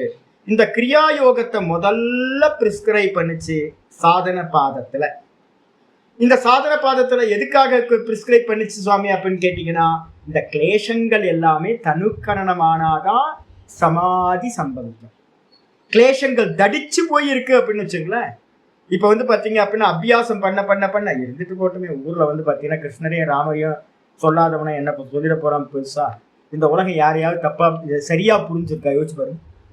இந்த உலகத்துல எவனாவது ஒரு மனுஷனையாவது நம்ம சரியா புரிஞ்சிருக்கோமா? ஓஷோ பாத்தீங்க அப்படின்னா அவருடைய எல்லா புஸ்தகத்தோட ஃபர்ஸ்ட் கவர்லயே எழுதுவார், இந்த உலகத்துல பாத்தீங்கன்னா அதிகமா தவறாக புரிந்து கொள்ளப்பட்டவன் நான் அப்படின்னு. ஓஷோவோட இதுல எல்லா புக்லயும் ஃப்ரண்ட்ல பாத்தீங்கன்னா இருக்கும் ஃபர்ஸ்ட் பேஜ்லயே. இந்த உலகத்திலேயே அதிகமா அவரை தான் புரிஞ்சுட்டான். ஏ முட்டாளே, மூர்க்கனே, இந்த உலகத்துல இருக்கிற எல்லா ஜீவராசிகள்கிட்டையும் போய் கேட்டீங்க அப்படின்னா எல்லா மனுஷங்களும் என்ன சொல்லுவாங்கன்னா, என்னை யாரும் புரிஞ்சுக்க மாட்டேன்றாங்க, பக்கத்துல இருக்கிறவங்களே என்ன புரிஞ்சுக்க மாட்டேன்றாங்க, என் ஹஸ்பண்ட் புரிஞ்சுக்க மாட்டேன்றாங்க, என்னோட ஒய்ஃப் புரிஞ்சுக்க மாட்டேன்றாங்க, என்னோட சில்ட்ரன்ஸ் புரிஞ்சுக்க மாட்டேன்றாங்க, என்னோட அப்பா அம்மா என்ன புரிஞ்சுக்க மாட்டேன்றாங்க, என் ஃப்ரெண்ட்ஸ் என்ன புரிஞ்சுக்க மாட்டேன், என்னோட குருநாதர் என்ன புரிஞ்சுக்க மாட்டேன்றார், என்னோட சிஷ்யர் என்ன புரிஞ்சுக்க மாட்டேன்றார். அப்ப என்ன அர்த்தம்னு கேட்டீங்கன்னா, நல்ல புத்தி வந்துச்சு அப்படின்னு வச்சுங்களேன், என்ன தெரியும்னா அகங்காரம் என்ன ஆயிடும், வெளிச்சு போயிடும். அந்த அகங்காரம் வெளியேறதுக்கு பாத்தீங்க அப்படின்னா நீங்க என்ன பண்ணணும், ஏதாவது ஒரு கிரியாவை பண்ணணும். ஏன்னா தபஸ்வாத்தியாய ஈஸ்வர பிரணிதானம். இதை பண்ண பண்ண என்ன ஆயிடும் அப்படின்னு கேட்டீங்கன்னா, தபசு பண்ண பண்ண பண்ண இந்திரியங்கள் என்ன ஆகும்? ஃப்ரை பண்றீங்களா? தபஸ்க்கு அர்த்தம் என்ன சொல்லிக்க? இந்திரியங்களை வாட்டுதல். அப்ப இந்திரியத்தை பாத்தீங்கன்னா நல்லா இந்திரியங்களை ஃப்ரை பண்றீங்கன்னு வச்சுங்களேன். என்ன சுவாமி ஃப்ரை பண்றது அப்படின்னு கேட்டீங்கன்னா, இந்திரியங்களுக்கு விஷயங்களை கொடுக்காம இருக்கிறது. அப்ப அப்படி பண்ண பண்ண பண்ண பண்ண உங்களுக்கு என்ன ஆகும்னா, இந்திரியங்கள் பாத்தீங்கன்னா வசப்பட ஆரம்பிச்சிடும். நீங்க சமாதியில உட்காரும் போது பாத்தீங்கன்னா, சமாதி அபியாசத்துக்கு உட்காரும் போது இந்திரியங்கள் உங்களுக்கு பாத்தீங்கன்னா என்ன பண்ணாது? பிரச்சனை பண்ணாம இருக்கும், சஞ்சலம் பண்ணாம குவைட்டா இருக்கும். அப்ப தபஸ் பாத்தீங்கன்னா இந்திரியங்களை சாந்தப்படுத்தும். அதுக்கப்புறம் இந்திரியத்துக்கு அப்புறம் பாத்தீங்கன்னா தபஸ் சுவாத்தியாய. சுவாத்தியாயம் என்னது? இப்ப நம்ம படிக்கிற மோட்ச சாஸ்திரம் சுவாத்தியாயம். இப்ப இந்த மோட்ச சாஸ்திரம் படிக்க படிக்க படிக்க நான் என்ன உங்களுக்கு சொல்லிட்டு இருக்கேன், இது திருஷ்யம், இது திருஷ்யம், இது திருஷ்யம், இது அனித்தியம். எதெல்லாம் திருஷ்யமா இருக்கோ இதெல்லாம் அனித்தியம். வேதாந்த திருஷ்டியில பாத்தீங்கன்னா எதெல்லாம் பார்க்கப்படுதோ அதெல்லாம் சொப்பன மாதிரி போய். அப்ப 2 ஆங்கிள் எதெல்லாம் திருஷ்யம் திருஷ்யம்னு பாக்குறீங்க யோக மெத்தட்ல, கொஞ்சம் ஒரு ஸ்டெப் மேல போய் பாக்குறீங்க எதெல்லாம் பார்க்கப்படுதோ அதெல்லாம் சொப்பன மாதிரி பொய் பொய் பொய் அப்படின்னு வேதாந்த தரிசனங்களை கேட்க கேட்க கேட்க, யோக தரிசனங்களை கேட்க கேட்க நமக்கு என்ன ஆகுது அப்படின்னா, இது வேற நான் வேற, இது வேற நான் வேற, இது பொய் இது பொய் இது பொய்ன்னு கேட்டு கேட்டு கேட்டு மனசு என்ன ஆகணும், குவைட் ஆக ஆரம்பிக்கும். அப்ப எந்த தாட்டு வந்தாலும் அதை என்ன பண்ணலாம், கிக் பண்றது பாத்தீங்கன்னா இது திருஷ்யம், இது அனித்தியம், இது பொய், மித்தியா அப்படின்னு நீங்க ஒவ்வொரு விருத்தியையும் நீங்க நெகேட் பண்ணீங்கன்னா சித்தம் பாத்தீங்கன்னா சமாதி அடையிறதுக்கு அற்புதமான மெத்தட் தான். அப்ப இது எப்ப கிடைக்கும் சுவாமி அப்படின்னா, இப்ப நான் உங்க மனசுக்குள்ளார நான் என்ன பண்றேன், இன்ஜெக்ட் பண்ணிக்கிட்டே இருக்கிறேன். ஒரு 3-4 வருஷம் 5 வருஷம் 6 வருஷம் நம்ம படிக்க படிக்க படிக்க படிக்க எல்லாம் பொய் எல்லாம் பொய் எல்லாம் பொய்ன்றது பாத்தீங்கன்னா ஏதோ மெஸ்மரிசம் பண்ண மாதிரி நமக்குள்ளார ஹிப்னாட்டிஸ் பண்ண மாதிரி நமக்குள்ளார பாத்தீங்கன்னா இதையே சுத்திக்கிட்டு இருக்கும். எதை பார்த்தாலும் பொய் பொய் பொய் பொய். அப்ப பாத்தீங்கன்னா மனசு பாத்தீங்கன்னா குவைட்டா உட்கார்றதுக்கு சுவாத்தியாயம் தான் ரொம்ப முக்கியமானதா இருக்கு. சுவாத்தியாயத்தினால வாசனா பாத்தீங்கன்னா தியாகம் செய்யப்படும். சத்தியத்துவ புத்தி பாத்தீங்கன்னா பொய்யாயிட்டே இருக்கும். அப்ப சுவாத்தியாயம், சுவாத்தியாயத்துக்கு 2வது அர்த்தம் என்ன பண்ணிருக்கோம், சுவாத்தியாயத்தோட முதல் அர்த்தம் மோட்ச கிரந்த அபியாசம், 2வது அர்த்தம் ஓங்காரம். அப்ப நல்லா படிச்சு முடிச்சதுக்கு பிறகு சிரவண மனநெல்லாம் நல்லா ஆயிடுச்சு அப்படின்னா ஓங்காரத்தை கையில எடுத்துக்கிட்டு ஓங்காரத்தையே பண்ண பண்ண பண்ண பண்ண இந்த விற்த்திகள் எல்லாமே என்ன ஆயிடும், மெதுவா மெதுவா ஃப்ளோ ஆகிறது. விஷய சிந்தனைகள் எல்லாம் கம்மியாய் கம்மியாய் ஏக்க பிரத்தியமா ஆக ஆரம்பிச்சோம். அப்ப சுவாத்தியாயம். இதுக்கப்புறம் சுவாத்தியாயத்துக்கு அப்புறம் பாத்தீங்கன்னா தபஸ்வாத்தியாய 3வது என்னது, ஈஸ்வர பிரணிதானம். ஈஸ்வர பிரணிதானத்துக்கு என்ன சொல்லியிருக்கோம், ஒண்ணு பாத்தீங்கன்னா முதல்ல பலத்தியாகம். எல்லா கர்மத்தோட பலனையும் பாத்தீங்கன்னா ஈஸ்வரனுக்கு கொடுக்கறதுனால பாத்தீங்கன்னா மனசு பாத்தீங்கன்னா சமத்துவம் யோக உச்சது, மனசு சமத்துவத்தை அடையும். கூடவே பாத்தீங்கன்னா என்னன்னா அந்த அகங்காரம் இருக்கு பாத்தீங்களா, அதை நாசம் பண்றதுக்காக தான் நம்ம என்ன பண்ணிருக்கோம், கர்த்திருவ தியாகம். நான் பண்ணல ஈஸ்வரன் உள்ள இருந்து பண்றார், எல்லாத்தையும் அவர் தான் பண்றார் அப்படின்னு வந்து பாத்தீங்கன்னா கர்மத்தையும் கூட வந்து பகவான் இடத்துல சமர்ப்பணம் பண்றது. கர்ம பல தியாகம், அது அப்புறம் கர்ம தியாகம், இந்த ரெண்டுத்தையும் பகவான் மேல வந்து பாத்தீங்கன்னா சமர்ப்பணம் பண்ணிட்டோம் அப்படின்னா என்ன ஆகும்? நான் பண்ணலப்பா அப்படின்னு குவைட்டா வந்து பாத்தீங்கன்னா உட்கார ஆரம்பிக்க முடியும். அப்ப இதெல்லாம் நடக்கும்போது வந்து தபஸ்வாத்தியா ஈஸ்வர பிரணிதானத்தை முறையா பண்றோம். ஈஸ்வர பிரணிதானத்துக்கு முதல் அர்த்தம் கர்மப்பல தியாகம், கர்ம தியாகம். ரெண்டாவது அர்த்தம் என்னது? முதல் பாதத்துல சூத்திரம் சொல்லியிருக்கோம், ஈஸ்வர பிரணிதானாதுவா. ஈஸ்வர பிரணிதானம்னா என்ன அர்த்தம்? அங்க வந்திருக்கு தஸ்ய வாச்சக பிரணவஹா தஜ்ஜபக ததர்த்த பாவனம். அப்ப வந்து பாத்தீங்க அப்படின்னா நீங்க சுவாத்தியாயம் பண்ணி முடிச்சதுக்கு பிறகும் ஓங்காரத்துக்கு தான் இதுல சுவாத்தியாயத்தில் வர போறீங்க. நீங்க கர்மத்தை கர்மயோகமா பண்ணி பலத்தையும் கர்மத்தையும் தியாகம் பண்ணதுக்கு பிறகும் அதோட எண்டா நீங்க என்னதான் வர போறீங்க? ஓங்காரத்துக்கு தான் வர போறீங்க. அப்ப சுவாத்தியாயத்திலையும் ஓங்காரம் வந்துடும், அதே மாதிரி ஈஸ்வர பிரணிதானத்திலையும் ஓங்காரம் வந்துடும். இந்த ரெண்டுத்தையும் வச்சுக்கிட்டு ஈஸ்வர பிரணிதானத்துக்கு என்ன முதல் பாதத்துல என்ன பலன் சொல்லப்பட்டிருக்கு தெரியுங்களா? ஈஸ்வர பிரணிதானத்தினால என்ன கிடைக்கும் அப்படின்னு கேட்டீங்கன்னா பிரத்யக்ஷேதனாதிகமஹ, பிரத்யக்ஷேதனாதிகமஹ அப்யந்தராய அபாவஸ்ச. எத்தனை சூத்திரம்? 24, 25 வரும். 25 தத பிரத்யக்ஷேதனாதிகமஹ. பிரத்யக்ஷேத்தனம்னா என்ன சுவாமினா ஓங்காரத்தை சொல்ல சொல்ல சொல்ல அகாரம் உக்காரத்துல லயமாய், உக்காரம் மக்காரத்துல லயமாய், மக்காரம் வந்து பாத்தீங்கன்னா எங்க போய் நிற்கின்றோம்? அமாத்திரையில வந்து சொரூபத்துல வந்து நின்றோம். நல்ல ஓங்காரம் என்ன பண்ணுவோம் அப்படின்னு கேட்டீங்கன்னா சமாதியிலே கொண்டு போய் விட்டுருவாங்க. அப்ப வந்து பாத்தீங்கன்னா கூடவே வந்து பாத்தீங்கன்னா என்ன சொல்லியிருக்கு தெரியுங்களா? அந்த ஓங்காரத்தோட பலன் சொல்லும் போது அப்யந்தராய அபாவஸ்ச, கூடவே வந்து பாத்தீங்கன்னா என்ன பண்ணும்? சமாதிக்கு முன்னாடி இருக்கிற 1:32 போட்டுக்குங்க. ஏன் அப்படின்னு கேட்டீங்கன்னா இந்த 3 தோல்ல முக்கியமானது ஓங்கார ஜபம். இந்த ஓங்கார ஜபம் என்ன பண்ணும் அப்படின்னு கேட்டீங்கன்னா முதல்ல அந்தராயங்களை, தடைகளை, அப்டக்கிள்ஸ் மொத்தம் எத்தனை சொல்லியிருக்கோம்? 9 + 4 மொத்தம் வந்து 13 அந்தராயங்கள் முதல் பாதத்துல பார்த்துருக்கோம். அந்த முதல் பாதத்துல பார்த்த அந்தராயங்கள் 1:33 இல்லையா? 1:29, 20, 30, 31 3 சூத்திரத்தை எடுத்தேங்க. 3 சூத்திரத்துல வந்து 29, 30, 31 1வது பாதத்துல. அப்போ முதல்ல என்ன பண்ணும் அப்படின்னு கேட்டா சமாதியை அடையிறதுக்கு ஓங்காரம் ஹெல்ப் பண்ணும். ஆனா அந்த ஓங்காரம் என்ன பண்ணும்? முதல்ல அந்தராயங்களை வந்து பாத்தீங்கன்னா என்ன பண்ணும்? நியூட்ரலைஸ் பண்ணும், அப்டக்கிள்ஸா இருக்கிறது. அதுதான் இங்க பிரதிபந்தி அப்படின்னு ஆச்சாரியார் சொல்றாரு. முதல்ல அந்தராயங்கள்னு சொல்லக்கூடிய சமாதிக்கு எதிராக இருக்கிற தடைகளை எல்லாத்தையும் நீக்கி கடைசியில வந்து பாத்தீங்கன்னா ஆத்மாவையே அனுபூதி பண்றதுக்கு ஹெல்ப் பண்ணும். ஆயிடுச்சா? அப்போ வந்து பாத்தீங்கன்னா இதை பண்றது. அப்போ கிரியாயோகம் என்ன பண்ணும் சுவாமி அப்படின்னு யாராவது கேட்டாங்கன்னா கிரியாயோகம் என்ன பண்ணும் அப்படின்னு கேட்டீங்கன்னா இந்த கிளேசங்களை எல்லாத்தையும் என்ன பண்ணும்? மெலிய பண்ணும், தனுக்கரணம் பண்ணும். அததான் வந்து பாத்தீங்கன்னா பிரதிபந்தங்களை வந்து பாத்தீங்கன்னா நீக்குதல் அப்படின்னு 1வது பாதத்துல சொல்லப்பட்டிருக்கு. அப்ப என்ன பண்ணும் அப்படின்னு கேட்டீங்கன்னா அது மட்டும் இல்லாம வந்து பாத்தீங்கன்னா என்ன பண்ணுது அப்படின்னு கேட்டீங்கன்னா ஆச்சாரியார் சொல்றார் பிருத்தக் கிரியாயோகம் கிளேஷ. அது என்ன பண்ணும் அப்படின்னு கேட்டீங்கன்னா அந்த கிரியாயோகம் என்ன பண்ணும்? கிளேஷ தன் மூல கர்ம தத் விபாக தத் பல ஜாத்தியாதீனாம். அந்த கிரியாயோகத்தை வந்து பாத்தீங்கன்னா பாவனார்த்தேச்ச பிருத்தக் கிரியாயோகம். சமாதிக்கு வந்து பாத்தீங்கன்னா கிளேசங்கள் தனுக்கரணமாகணும், அதுக்கு வந்து கிரியாயோகம் சாதனையா சொல்லிட்டு சரி இந்த கிளேசங்களை பத்தி பேசும்போது என்ன பண்றோம்? கிளேசங்கள்னா எங்க இருக்கிறது நாம் சொல்லியிருக்கேன், சித்தத்துல இருக்கிற வாசனைகள் தான் கிளேசங்கள். இந்த அவித்யா, அஸ்மிதா, ராக, துவேஷ, அபினிவேஷம் இருக்குல்ல, இது எல்லாம் வந்து பாத்தீங்கன்னா என்ன இருக்கும்? சித்தத்துல பீஜமா இருக்கிறது.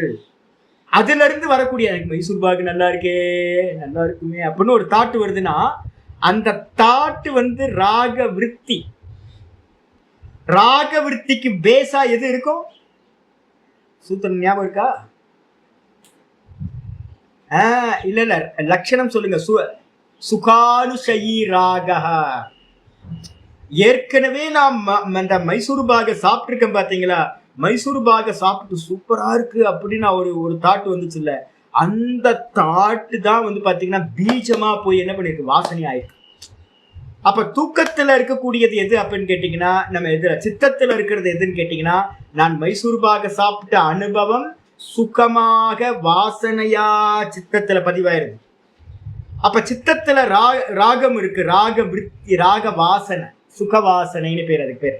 அதுல இருந்துதான் இப்ப நான் எதையாவது மைசூர் பாகம் படத்தை பார்த்தா கூட மைசூர் பாகுக்கு சாப்பிடணுமே அப்படின்னு தோணும். அதுக்கப்புறம் பாவக்காய் சாப்பிட்டதோட துக்க அனுபவம் என்ன இருக்கு, அதுவும் சித்தத்துல துக்க வாசனையா பதிவாயிருக்கு. அதுல இருந்து என்ன உண்டாகுதுன்னா, பாவக்காவை பார்க்கும்போது எவன்டா இதை படைச்சது, ஏன் பகவான் இது மாதிரிலாம் படைக்கிறாரு, பாவக்காயெல்லாம் போய் எவனாவது சாப்பிடுவானா அப்படின்னு அது மேல பார்க்கும்போதே கோபமா வருது. அப்ப கோபம் வருது இல்லை, அதுக்கு பின்னாடி எது இருக்கு, துக்க வாசனை. அப்போ அவித்யா, ராக, துவேஷ, அதே மாதிரி அஸ்மிதான்ற அகங்காரம், அதுக்கப்புறம் அபினிவேஷம்ன்ற மரண பயம், இது எல்லாம் கிளேஷங்கள். இந்த கிளேஷங்கள் எல்லாம் சித்தத்துல வாசனைகளா இருக்கு. இந்த வாசனைகள்ல இருந்துதான் பாத்தீங்கன்னா என்ன உண்டாகுதுன்னா, தாட்ஸ் பாத்தீங்கன்னா விதவிதமான தாட்ஸ் பாத்தீங்கன்னா நமக்கு உண்டாகுது. தன் மூல அந்த கிளேஷங்களுக்கு மூலம் எது சுவாமி அப்படின்னு கேட்டீங்கன்னா கர்ம. அந்த கிளேஷங்களுக்கு மூலம் பாத்தீங்கன்னா ஒரு கர்மா பண்றோம்ல, நம்ம எந்த ஒரு கர்மா பண்றோம், ஒரு கர்மா பண்ணி என்ன பண்றோம் அப்படின்னு கேட்டீங்கன்னா, ஒரு கர்மத்துல 2 விஷயங்கள் உண்டாகும் பார்த்துருக்கோம். என்ன உண்டாகும், ஒரு கர்மத்தை பண்ணுவீங்க, அந்த கர்மத்தோட பலன் கிடைக்குமா, கர்ம தன் மூல கர்ம, அந்த கிளேஷங்களுக்கு மூலமா இருக்கிற கர்மம். அந்த கர்மத்தை பாத்தீங்கன்னா என்ன பண்ணுவீங்க, கர்மத்துல பாத்தீங்கன்னா புண்ணியம் பாப்பம் வருமா, எந்த கர்மா பண்ணாலும் புண்ணியம் பாப்பம். அந்த புண்ணிய பாப்பம் எங்க போய் சேரும் அப்படின்னா, ஏற்கனவே சொல்லியிருக்கேன், அவ்யாக்கிருதத்துல போய் புண்ணியமும் பாப்பமும் ஸ்டோர் ஆகும். அந்த புண்ணிய பாப்பத்துல இருந்து நமக்கு பாத்தீங்கன்னா ஒரு அனுபவம் கிடைக்கும்ல. எந்த ஒரு கர்மா பண்ணாலும் சுகம் துக்கம் கிடைக்குமா. ஒரு கிரிவலம் 14 கிலோமீட்டர் ஒரு கிரிவலம் கிளம்பி போனீங்க அப்படின்னா பாத்தீங்கன்னா உள்ளுக்குள்ளார பாத்தீங்கன்னா ஆரம்பிக்கும் போதெல்லாம் சந்தோஷமா இருக்கும், ரொம்ப சந்தோஷமா இருக்கும். மெதுவா மெதுவா மெதுவா ஒரு 10 கிலோமீட்டர் போனோன்னா பஞ்சர் ஆயிடும், எல்லாம் கை காலெல்லாம் பஞ்சர் ஆயிடும். அப்படி கடைசியில ஒரு 2 கிலோமீட்டர் நடக்கிறதுக்குள்ள போதும் போதும்னு ஆயிடும். ஐயோ தெரியாம வந்துட்டோமே சொல்லிட்டு அப்படின்னு சொல்ல முடியாது, காலெல்லாம் குத்தும், காலெல்லாம் வலிக்க, நடக்க முடியாது. அப்ப ஆரம்பிச்சும் போது சுகம், அதுக்கப்புறம் முடிக்கும் போது துக்கம். ஆனாலும் பாத்தீங்கன்னா ஒரு பரவசம் நமக்கு உண்டாயிருக்கும். அது என்ன கர்மா அப்படின்னு கேட்டீங்கன்னா, புண்ணியமா போய் ஸ்டோர் ஆயிடும் கர்மா. ஆனா பாத்தீங்கன்னா அந்த சுக வாசனையும் துக்க வாசனையும் எங்க போய் பதிவாகும், சித்தத்துல போய் பதிவாகும். அடுத்த முறை யாராவது போய் திருவண்ணாமலை கிரிவலம் பண்ணலாமா அப்படின்னா, நான் வரல ஏன் அப்படின்னா ஒரு 10 கிலோமீட்டர் வரைக்கும் நடந்துடலாம், அதுக்கப்புறம் முடியாது. நம்ம குரூப்ல நிறைய பேர் ஆட்டோ ஏறி வந்துருவாங்க, நிறைய குரூப் நிறைய பேர் இருக்காங்க. வீராவேசமா என்ன பண்ணுவாங்கன்னா கிளம்பிடுவாங்க. கிளம்பிட்டு 8 கிலோமீட்டர் 7 கிலோமீட்டர் போகும்போது என்ன ஆயிருன்னு கேட்டீங்கன்னா ஆட்டோவை பிடிச்சி கம்ப்ளீட் பண்ணிட்டு வந்துடுவாங்க. அப்ப நமக்குள்ளார பதிவாயிடு என்னன்னு கேட்டீங்கன்னா, ஒரு கர்மாவோட சுகவாசனை துக்க வாசனை பதிவாயிடும் சித்தத்துல. அப்ப பாத்தீங்கன்னா அப்ப என்னது, கர்மம். ஒரு கர்மத்தை பண்ணும் போதுதான் கர்மத்தோட பலனும் சம்பவிக்குது, அதோட வாசனையும் சம்பவிக்குது. தது விபாக்கம் அப்படின்றதுக்கு அர்த்தம் என்னது, கர்மத்தோட பலனுக்கு பேரு தது விபாக்கம்னு பேரு. விபாக்கம்னா கர்ம பலன். ஒரு கர்மத்தை பண்ணினீங்கன்னாவே அந்த கர்மத்தில இருந்து 2 அம்சம் உண்டாகும். ஒண்ணு கர்ம பலன் உண்டாகும், இன்னொன்னு வாசனை சுகதுக்க வாசனையா பதிவாயிடும். தது விபாக. சரி, அந்த கர்மத்தில இருந்து என்ன சுவாமி கிடைக்கும், கர்ம பலன். கர்ம பலன் என்ன ஆகும் கேட்டீங்கன்னா, இந்த ஜென்மத்தை போன பிறகு, இந்த சரீரம் போனதுக்கு பிறகு அந்த அவ்யாக்கிருதத்துல போய் ஸ்டோர் ஆகுது இல்ல, மாயா தத்துவத்துல போய் கர்மா. அந்த கர்மால இருந்து என்ன கிடைக்கும் சுவாமினா, தத்து பல, அந்த விபாக்கத்தோட பலனா. விபாக்கம்ன்றதுக்கு அர்த்தம் அந்த கர்மத்தோட விபாக்கம் அப்படின்னா கர்ம பலன். அந்த பலனா என்ன கிடைக்கும்னா ஜாத்தியாதீனாம். ஜாத்தியாதீனா என்ன எடுக்கணும், ஜாத்திய ஆயுர் போகாஹா. சூத்திரம் என்னது முழுசாய் சொன்னீங்கன்னா, தது மூலே சதி மூலே, சதி மூலே. சதி மூலே அப்படின்னா என்ன அர்த்தம், மூலம் இருக்கின்ற நிலையில், மூல காரணம். மூல காரணம் எது அப்படின்னு கேட்டீங்கன்னா, இந்த சஞ்சிதத்துல போய் ஸ்டோர் ஆகுதுல்ல கர்மா. அந்த கர்மாலாம் கோடிக்கணக்கான கர்மா சேர்த்து வச்சிருக்கமே, அந்த கர்மாலாம் என்ன ஆகும், அப்பப்போ மெச்சூரிட்டி ஆகிட்டு பிறவியை கொடுத்துக்கிட்டே இருக்கும். அந்த பிறவி கொடுக்கும்போது கர்மத்தோட பலன் என்ன சுவாமி அப்படின்னு கேட்டா, கர்மத்தோட பலன் என்னது, பிராரப்தம். என்ன பிராரப்தம், ஜாதி ஆயு போகம். ஜாத்தியாயு போகா, பிறக்கிறது அதுக்கப்புறம் இறந்து போறது. இந்த ரெண்டுத்துக்கும் நடுவுல நடக்கக்கூடிய எல்லா சம்பவங்களும் என்னன்னு கேட்டீங்கன்னா கர்ம பலன் அப்படின்னு பேரு, போகம் அப்படின்னு பேரு. இந்த மூணும் வந்து பாத்தீங்கன்னா ஜாத்தியாதீனா, இது எல்லாத்தையும் என்ன பண்ணணும் அப்படின்னு கேட்டீங்கன்னா துக்கத்துவேன ஹேயத்துவம். இந்த மூணுமே வந்து பாத்தீங்கன்னா துக்கம். ஜாதி துக்கம், பிறக்கிறதே துக்கம். நான் அடிக்கடி வந்து பாத்தீங்கன்னா மாடிப்படி வெளில போயிட்டு வந்தாவே வெளில இருக்கிறவங்க எல்லாம் பார்த்து ஐயோ பாவம், ஐயோ பாவம், ஐயோ பாவம். அதுக்கப்புறம் இப்பெல்லாம் சொல்ல ஆரம்பிச்சேன், பிறந்தாவே பாவம். யாரெல்லாம் பிறந்திருக்கோமோ எல்லாம் பாவம். எதுக்கு வந்து பாத்தீங்கன்னா ஐயோ மாடு பாவம் இல்லை, குரங்கு பாவம் இல்லை, இந்த காக்கா கத்திக்கிட்டே இருக்கு பாவம், என்னன்னே தெரியல. ஒரு காக்காய்க்கு வந்து பாத்தீங்க அப்படின்னா கீழே இருக்கிற பார்ட் வந்து இந்த இது சொல்லுவீங்களா ஜாவாவா ஏதாவது இது வந்து பாத்தீங்கன்னா தனியா கலந்து போச்சுங்க. அதுக்கு வந்து பாத்தீங்கன்னா இப்படி பிடிக்க முடியல. யோசிச்சு பாருங்க, ஒரு காக்கைக்கு வந்து பாத்தீங்கன்னா இது மாதிரிலாம் இருக்குங்க. ஏதாவது சாப்பிடணும்னா அது எடுக்கணும்ல, இப்படித்தானே எடுக்கும், அதோட வாயில இப்படித்தானே எடுக்கணும், பிடிக்கணும். கார பூந்தியை வச்சா உட்காந்து பார்த்துட்டு இருக்கேன், அது பாட்டுக்கு வந்து பாத்தீங்கன்னா ட்ரை பண்ணிக்கிட்டே இருக்கு. நான் என்னடா அது இவ்வளவு அள்ளுதேன்னு பாக்குறேன், அதுக்கு அள்ளுறதுக்கு முடியவே இல்லை, எடுக்கவே முடியல. ஒரு 4 மணி நேரம் 5 மணி நேரமா உட்கார்ந்து கொஞ்சம் 1-2 தான் உள்ள போகுது. என்ன துக்கம் யோசிச்சு பாருங்க. நான் உடனே வந்து பாத்தீங்கன்னா ஐயோ பாவம் இல்லை, காக்கா பாவம் இல்லை, மாடு பாவம் இல்லை, வெயில்ல வந்து பாத்தீங்கன்னா மாடெல்லாம் அப்படியே தனியாக நிற்குது. ஐயோ மனுஷன்லாம் பாவம் இல்லை. அதுக்கப்புறம் தான் யோசிச்சு பார்த்தாரு, யாரும் பாவம் இல்லை, பிறந்தவன் எல்லாமே பாப்பம் தான். யாரும் வந்து பாத்தீங்கன்னா ரொம்ப சுகமா இருக்கான்னு இந்த உலகத்துல சொல்ல முடியாது. பிறந்தாவே பாப்போம். அம்மா வயிற்றுல இருந்து வெளில வந்து பாத்தீங்கன்னா நேற்று நான் இதெல்லாம் டீட்டெயிலா பார்த்துட்டு இருக்கேன். நல்லா வந்து பாத்தீங்கன்னா ஒரு குழந்தை பிறந்த உடனே கத்தலையா, கத்தலைன்னு போட்டு அடின்னு அடிக்கிறாங்க நெஞ்சில. அது பார்த்தா எனக்கு பயமா இருக்கும். ஐயோ இந்த நெஞ்சில போட்டு அடிக்கிற அடியை வந்து நம்ம தாங்குவோமான்னு தெரியல. சின்ன குழந்தைய போட்டு லிட்டரலா பாக்குற அந்த வீடியோல போட்டு அடின்னு அடிக்கிறாங்க. என்ன பண்றாங்க அப்படின்னு கேட்டா அது கத்தனமா அப்படியே இருக்கு, அது அப்படியே டெட் பாடி மாதிரியே இருக்கு. அதுக்கப்புறம் ஒரு 3-4 நிமிஷம் அடின்னு அடிச்சதுக்கு பிறகு வந்து பாத்தீங்கன்னா கத்த ஆரம்பிக்கும். அப்ப பிறக்கும் போதே அடியோட தான் பிறக்கிறோம் நம்ம. அதுவும் இந்த நர்ஸுங்க எல்லாம் வந்து பாத்தீங்கன்னா சில சமயம் வந்து பாத்தீங்கன்னா நொந்து போயிருப்பாங்க. ஐயோ பிடிச்சி கீழே இந்த காலை பிடிச்சி தொங்க விட்டு கீழே போட்டு அடிப்பாங்க, காலை பிடிச்சி தலைஞ்சில தொங்க விட்டு. மலமும் மூத்திரமும் பிறந்ததுல இருந்து வந்து பாத்தீங்கன்னா துக்கம். அதுக்கப்புறம் இறக்குற துக்கம் ரொம்ப ரொம்ப மோசம். மாட்டு வண்டியோட துக்கத்தை நான் சொல்லியிருக்கேன். மாட்டு வண்டி கிரீச்சுன்னு போற மாதிரி இந்த தேகத்துல இருந்து பிராணன் வந்து பாத்தீங்கன்னா வியோகமாகும். அதுக்கு நடுவில் கேட்கவே வேணாம், ஏகப்பட்ட பிரச்சனை. நைட் எல்லாம் தூக்கமே இல்லை, என்ன பண்றதுன்னே தெரியல. சுகர் ஏறி போச்சு, பசி, அடப்பாமே நிம்மதியா தானே இருந்துச்சு, நல்லா தானே தூங்கினேன் அப்படின்னு. அப்ப என்ன அர்த்தம்னு கேட்டீங்கன்னா தொண்டை வலி, சைனஸ் ப்ராப்ளம், கால் வலிக்குது, சுகர் இருக்கு, அந்த பிரச்சனை, பிபி வருது, என்னென்னவோ பண்ணுது, மைக்ரைன் வருது, வயிற்று வலி வருது, போச்சு எல்லாம் போச்சு. அதுல இருந்து வெளியில வேற ஏகப்பட்ட ப்ராப்ளம். அப்ப வந்து பாத்தீங்கன்னா மொத்தம் என்ன சுவாமி அப்படின்னு கேட்டீங்கன்னா ஆச்சாரியர் சொல்றாரு, தற்பல ஜாத்தியாதீனாம் துக்கத்துவேன. ஒருத்தனுக்கு முதல்ல புரியணும், இது மொத்தமும் துக்கம், பிறந்ததுல இருந்து சாகிற வரைக்கும் துக்கம் மட்டும்தான். அதனால என்ன பண்ணணும்னா ஹேயத்துவம், சதுர்வியூகம், சாஸ்திரம் சதுர்வியூகம், 4 வியூகம் சொல்லியிருக்கோம். ஹேயம், அப்புறம் ஹேய ஹேத்து, ஹானம், ஹானோபாயம். பரவாயில்ல ஞாபகம் வச்சிருக்கீங்க. இப்ப மிகவும் எல்லாமே குரோத் ஆயிட்டீங்க, நல்லா சொல்றீங்களா எல்லாருமே. அப்ப வந்து பாத்தீங்கன்னா ஹேயம்ன்றதுக்கு அர்த்தம் என்னன்னா தியாகம் செய்ய யோக்கியமானது. எதை சுவாமி தியாகம் பண்ணணும்? பிறக்கிறதையே தியாகம் பண்ணணும். பிறக்கவும் கூடாது, இறக்கவும் கூடாது. பிறந்ததுன்னு இறப்போம், பிறக்கவும் கூடாது, இறக்கவும் கூடாது. நடுவில் இருக்க சுகதுக்க அனுபவங்களும் நம்ம பெறக்கூடாது. அப்ப இந்த மொத்தத்தையும் வந்து பாத்தீங்கன்னா தியாகம் பண்ணணும். தியாக யோக்கியமானது என்னது? ஹேயம், துக்கம், அநாகதம். அநாகதம்னா இனி பிறக்க கூடாது, இனி அடுத்த பிறவி பிறக்க கூடாது அப்படின்னு வந்து பாத்தீங்கன்னா ஹேயத்துவம், துக்கம் தான் ஹேயம் அப்படின்னு தெரிஞ்சிட்டு வந்து பாத்தீங்கன்னா அந்த ஹேயம், இந்த பிறக்கிறதே சாமி, இந்த பிறக்கிறதுக்கு என்ன சாமி காரணம், சம்சாரத்துக்கு எது சாமி காரணம்? ஹேய ஹேத்து. இரண்டாவது என்னது? ஹேயம். ஹேயம்ன்றதுக்கு அர்த்தம் துக்கம், சம்சாரம். ஹேய ஹேத்து எது? சம்சாரத்துக்கு எது காரணம் அப்படின்னு கேட்டீங்கன்னா என்ன சொன்னோம்? திரஷ்டா திருஷ்யம், திரஷ்டு திருஷ்யயோகோ சயோகோ ஹேய ஹேத்து. அடிச்சா அப்ப திரஷ்டாவா இருக்கிற என்னையும் திருஷ்யமா இருக்கிற இந்த தேகாதிகளையும் நான் என்ன பண்ணிட்டேன்? நான் பரமஹம்சானந்தான்னு சேர்த்து வச்சுட்டேன். நானோட பரமஹம்சானந்தான்ற தேகத்தை சேர்த்து வச்சுட்டேன். சேர்த்து வச்சோட வந்து பாத்தீங்கன்னா இதுல இருக்கிற எல்லா தர்மங்களும் எனக்கு சம்பவிக்கிறதா. நான் வந்து பாத்தீங்கன்னா இந்த தேகம் பிறந்துச்சு, நான் பிறந்தேன். இந்த தேகம் வந்து கஷ்டப்படுது, நான் கஷ்டப்படுறேன் அப்படின்ற. இந்த தேகம் செத்து போயிருமோன்னு பயப்படுறேன், நான் செத்து போயிருமோன்னு பயப்படுறேன். தேகம் செத்து போகும், நான் போக்குறதுல நான் பார்ப்பவன். ஆனா நான் பார்ப்பவனா இல்லாம இந்த தேகத்தை திருஷ்யத்தை வந்து நான் என்ன பண்ணிட்டேன், சிங்க் ஆயிட்டேன்.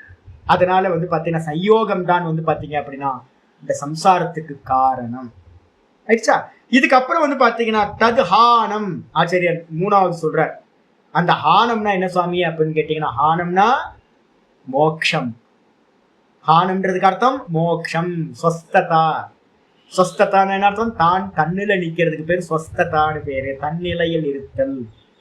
அதான் வந்து பாத்தீங்கன்னா திரஷ்டுக்கு சுரூபே அவஸ்தானம் அப்படின்னு சொல்றோம்ல, திரஷ்டாவா நிக்கிறது தான் மோக்ஷம் அப்படின்னு பேரு. அப்ப வந்து அந்த ஹானத்துக்கு வந்து பாத்தீங்கன்னா அப்படின்னா கைவல்யம்னு பேரு. ஹானத்துக்கு இன்னொரு பேர் என்னது, மோக்ஷம் சொல்லலாம், இல்லைன்னா கைவல்யம்னு பேர். கைவல்யம்னு அர்த்தம் தான் தானா நிக்கிறது, கேவலசிய பாவகா கைவல்யம். அதுக்கப்புறம் தது உபாய பூதம். ஹானத்துக்கு வந்து மோட்சம்னா அதுக்கு உபாயம் இருக்கணுமே. அந்த உபாயம் என்ன சுவாமி அப்படின்னு கேட்டீங்கன்னா, உபாயத்துக்கு பேர் தான் ஹானோபாய.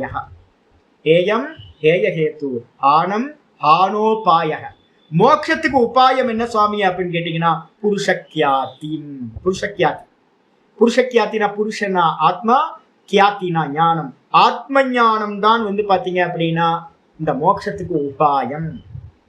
அப்ப அந்த மோட்சத்துக்கு உபாயமா இருக்கிற அந்த ஆத்ம ஞானத்தை வந்து பாத்தீங்கன்னா அடையிறது எப்படி சுவாமி, என்ன பண்ணணும், எப்ப அடையிற முடியும்? இன்னைக்கு கூட நான் வந்து பாத்தீங்கன்னா பகவத்கீதையில 10வது சாப்டர்ல 11வது ஸ்லோகத்துல ஞான தீபேன பாஸ்வதான்ற ஸ்லோகத்தை சொல்லியிருக்கேன்.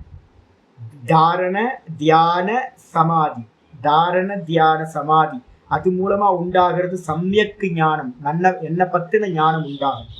அப்ப வந்து பாத்தீங்க அப்படின்னா அந்த மோட்சத்தை அடையிறது வந்து பாத்தீங்க அப்படின்னா என்ன உண்டாகும், சமாதியில உண்டாகும். அதுக்கு சாதனம் என்ன சுவாமி அப்படின்னா தத்து சாதனம். அந்த மோட்சம்ன்ற சொல்லக்கூடிய ஆத்மாவை பத்தின ஞானம் மோட்சம். அதுக்கு சாதனம் எது அப்படின்னு கேட்டீங்கன்னா, அதுக்கு சாதனம் கைவல்யத்துக்கு உபாயம் ஆத்ம ஞானம். ஆத்ம ஞானத்துக்கு உபாயம் சாதனம் எது அப்படின்னா யமாதி பஞ்சகம். அஷ்டாங்க யோகத்தை சொல்ல ஆரம்பிச்சிட்டார் போன அத்தியாயத்துல, போன பாதத்துல.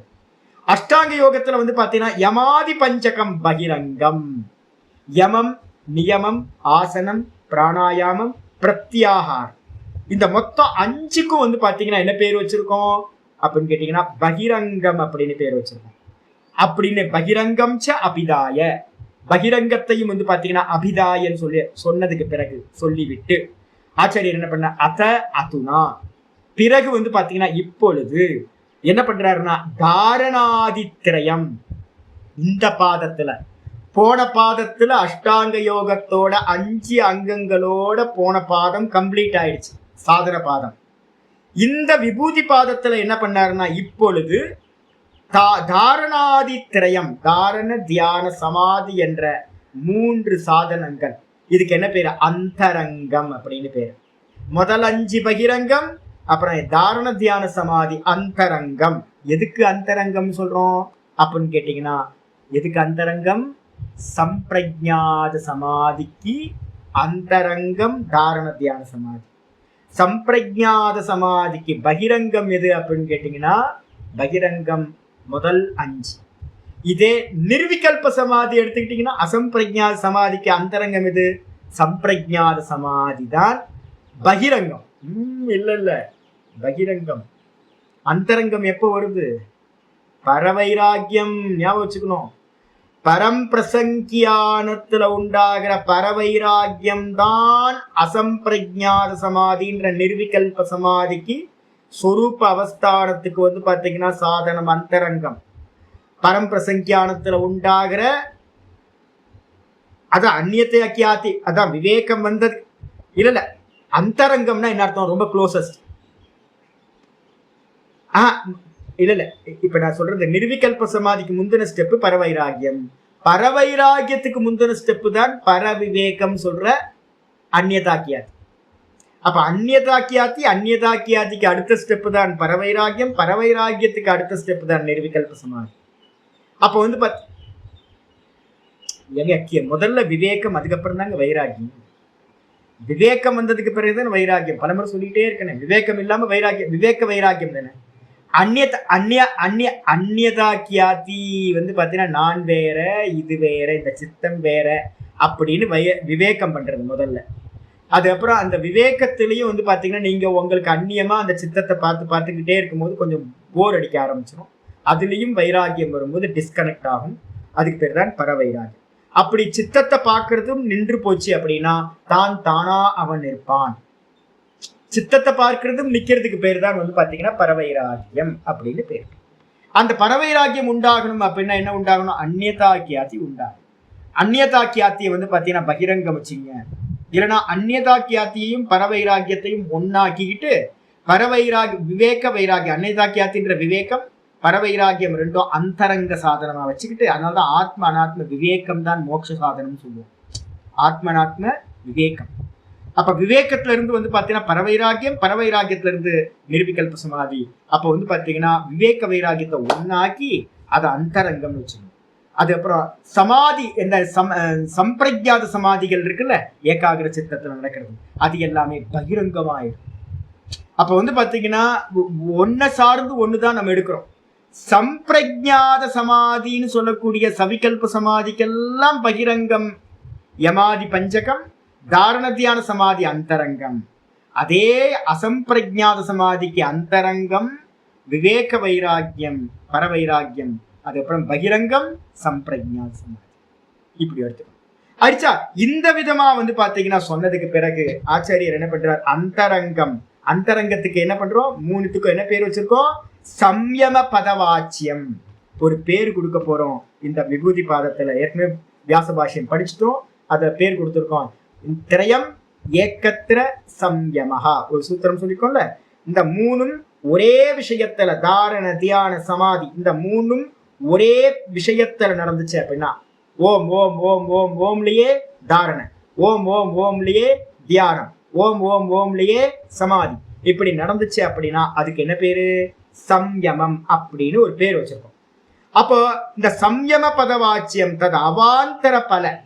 இப்ப நீங்க என்ன பண்ணீங்க அப்படின்னா எங்கெங்கெல்லாம் தாரண தியான சமாதியை பண்றீங்களோ அங்கங்கெல்லாம் இருந்து என்ன ஆகும் கேட்டீங்கன்னா ஒரு விபூதியானது உண்டாகும், சித்திகள் உண்டாகும். அந்த சித்திகளுக்கு வந்து பாத்தீங்கன்னா அவாந்தர பல. அவாந்தர பலனா என்ன சொல்றீங்களா? Byproduct. எப்பவுமே வந்து பாத்தீங்கன்னா கரும்பை வந்து பாத்தீங்கன்னா மிஷின்ல கொடுத்து பிழியும் போது என்ன வந்துடும்? மெயின் ப்ராடக்ட் வந்து கரும்பு சாறு எடுத்து அழகா குடிச்சிடலாம். அதே வந்து பாத்தீங்கன்னா அந்த கரும்பை பிழிஞ்சதுக்கு பிறகு வரக்கூடிய அந்த சக்கை இருக்குல்ல, அது எதுக்கு யூஸ் ஆகும் அப்படின்னு கேட்டீங்கன்னா அதை கொண்டுட்டு போய் அடுப்பெரிச்சிங்கன்னு வச்சுங்களேன், இந்த செங்கல் சூழாததெல்லாம் இருக்குல்ல அதெல்லாம் பயன்படுத்துறாங்க. ரொம்ப ஹீட் ப்ரொடியூஸ் ஆகும் அந்த கரும்பு.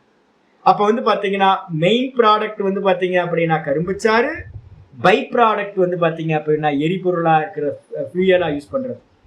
அதே மாதிரி வந்து பாத்தீங்கன்னா மெயின் எதுக்காக அப்படின்னு கேட்டீங்கன்னா சமாதி தான் மெயின். நிர்விகல்ப சமாதி, மோட்சம் தான் வந்து பாத்தீங்கன்னா இந்த தாரண தியான சமாதியோட மெயின் பர்பஸ். அதே நேரத்துல வந்து பாத்தீங்கன்னா அவாந்தர பலன் அப்படின்னா பை ப்ராடக்டா வந்து பாத்தீங்கன்னா விபூதி ஜாத்தம். விபூதிகள் நிறைய சித்திகள் வந்து பாத்தீங்கன்னா உண்டாகும். இவைகளையும் ஆச்சக்ஷானகனா சொல்பவராக பிரதமம் தாரணாம் லக்ஷ்யதி.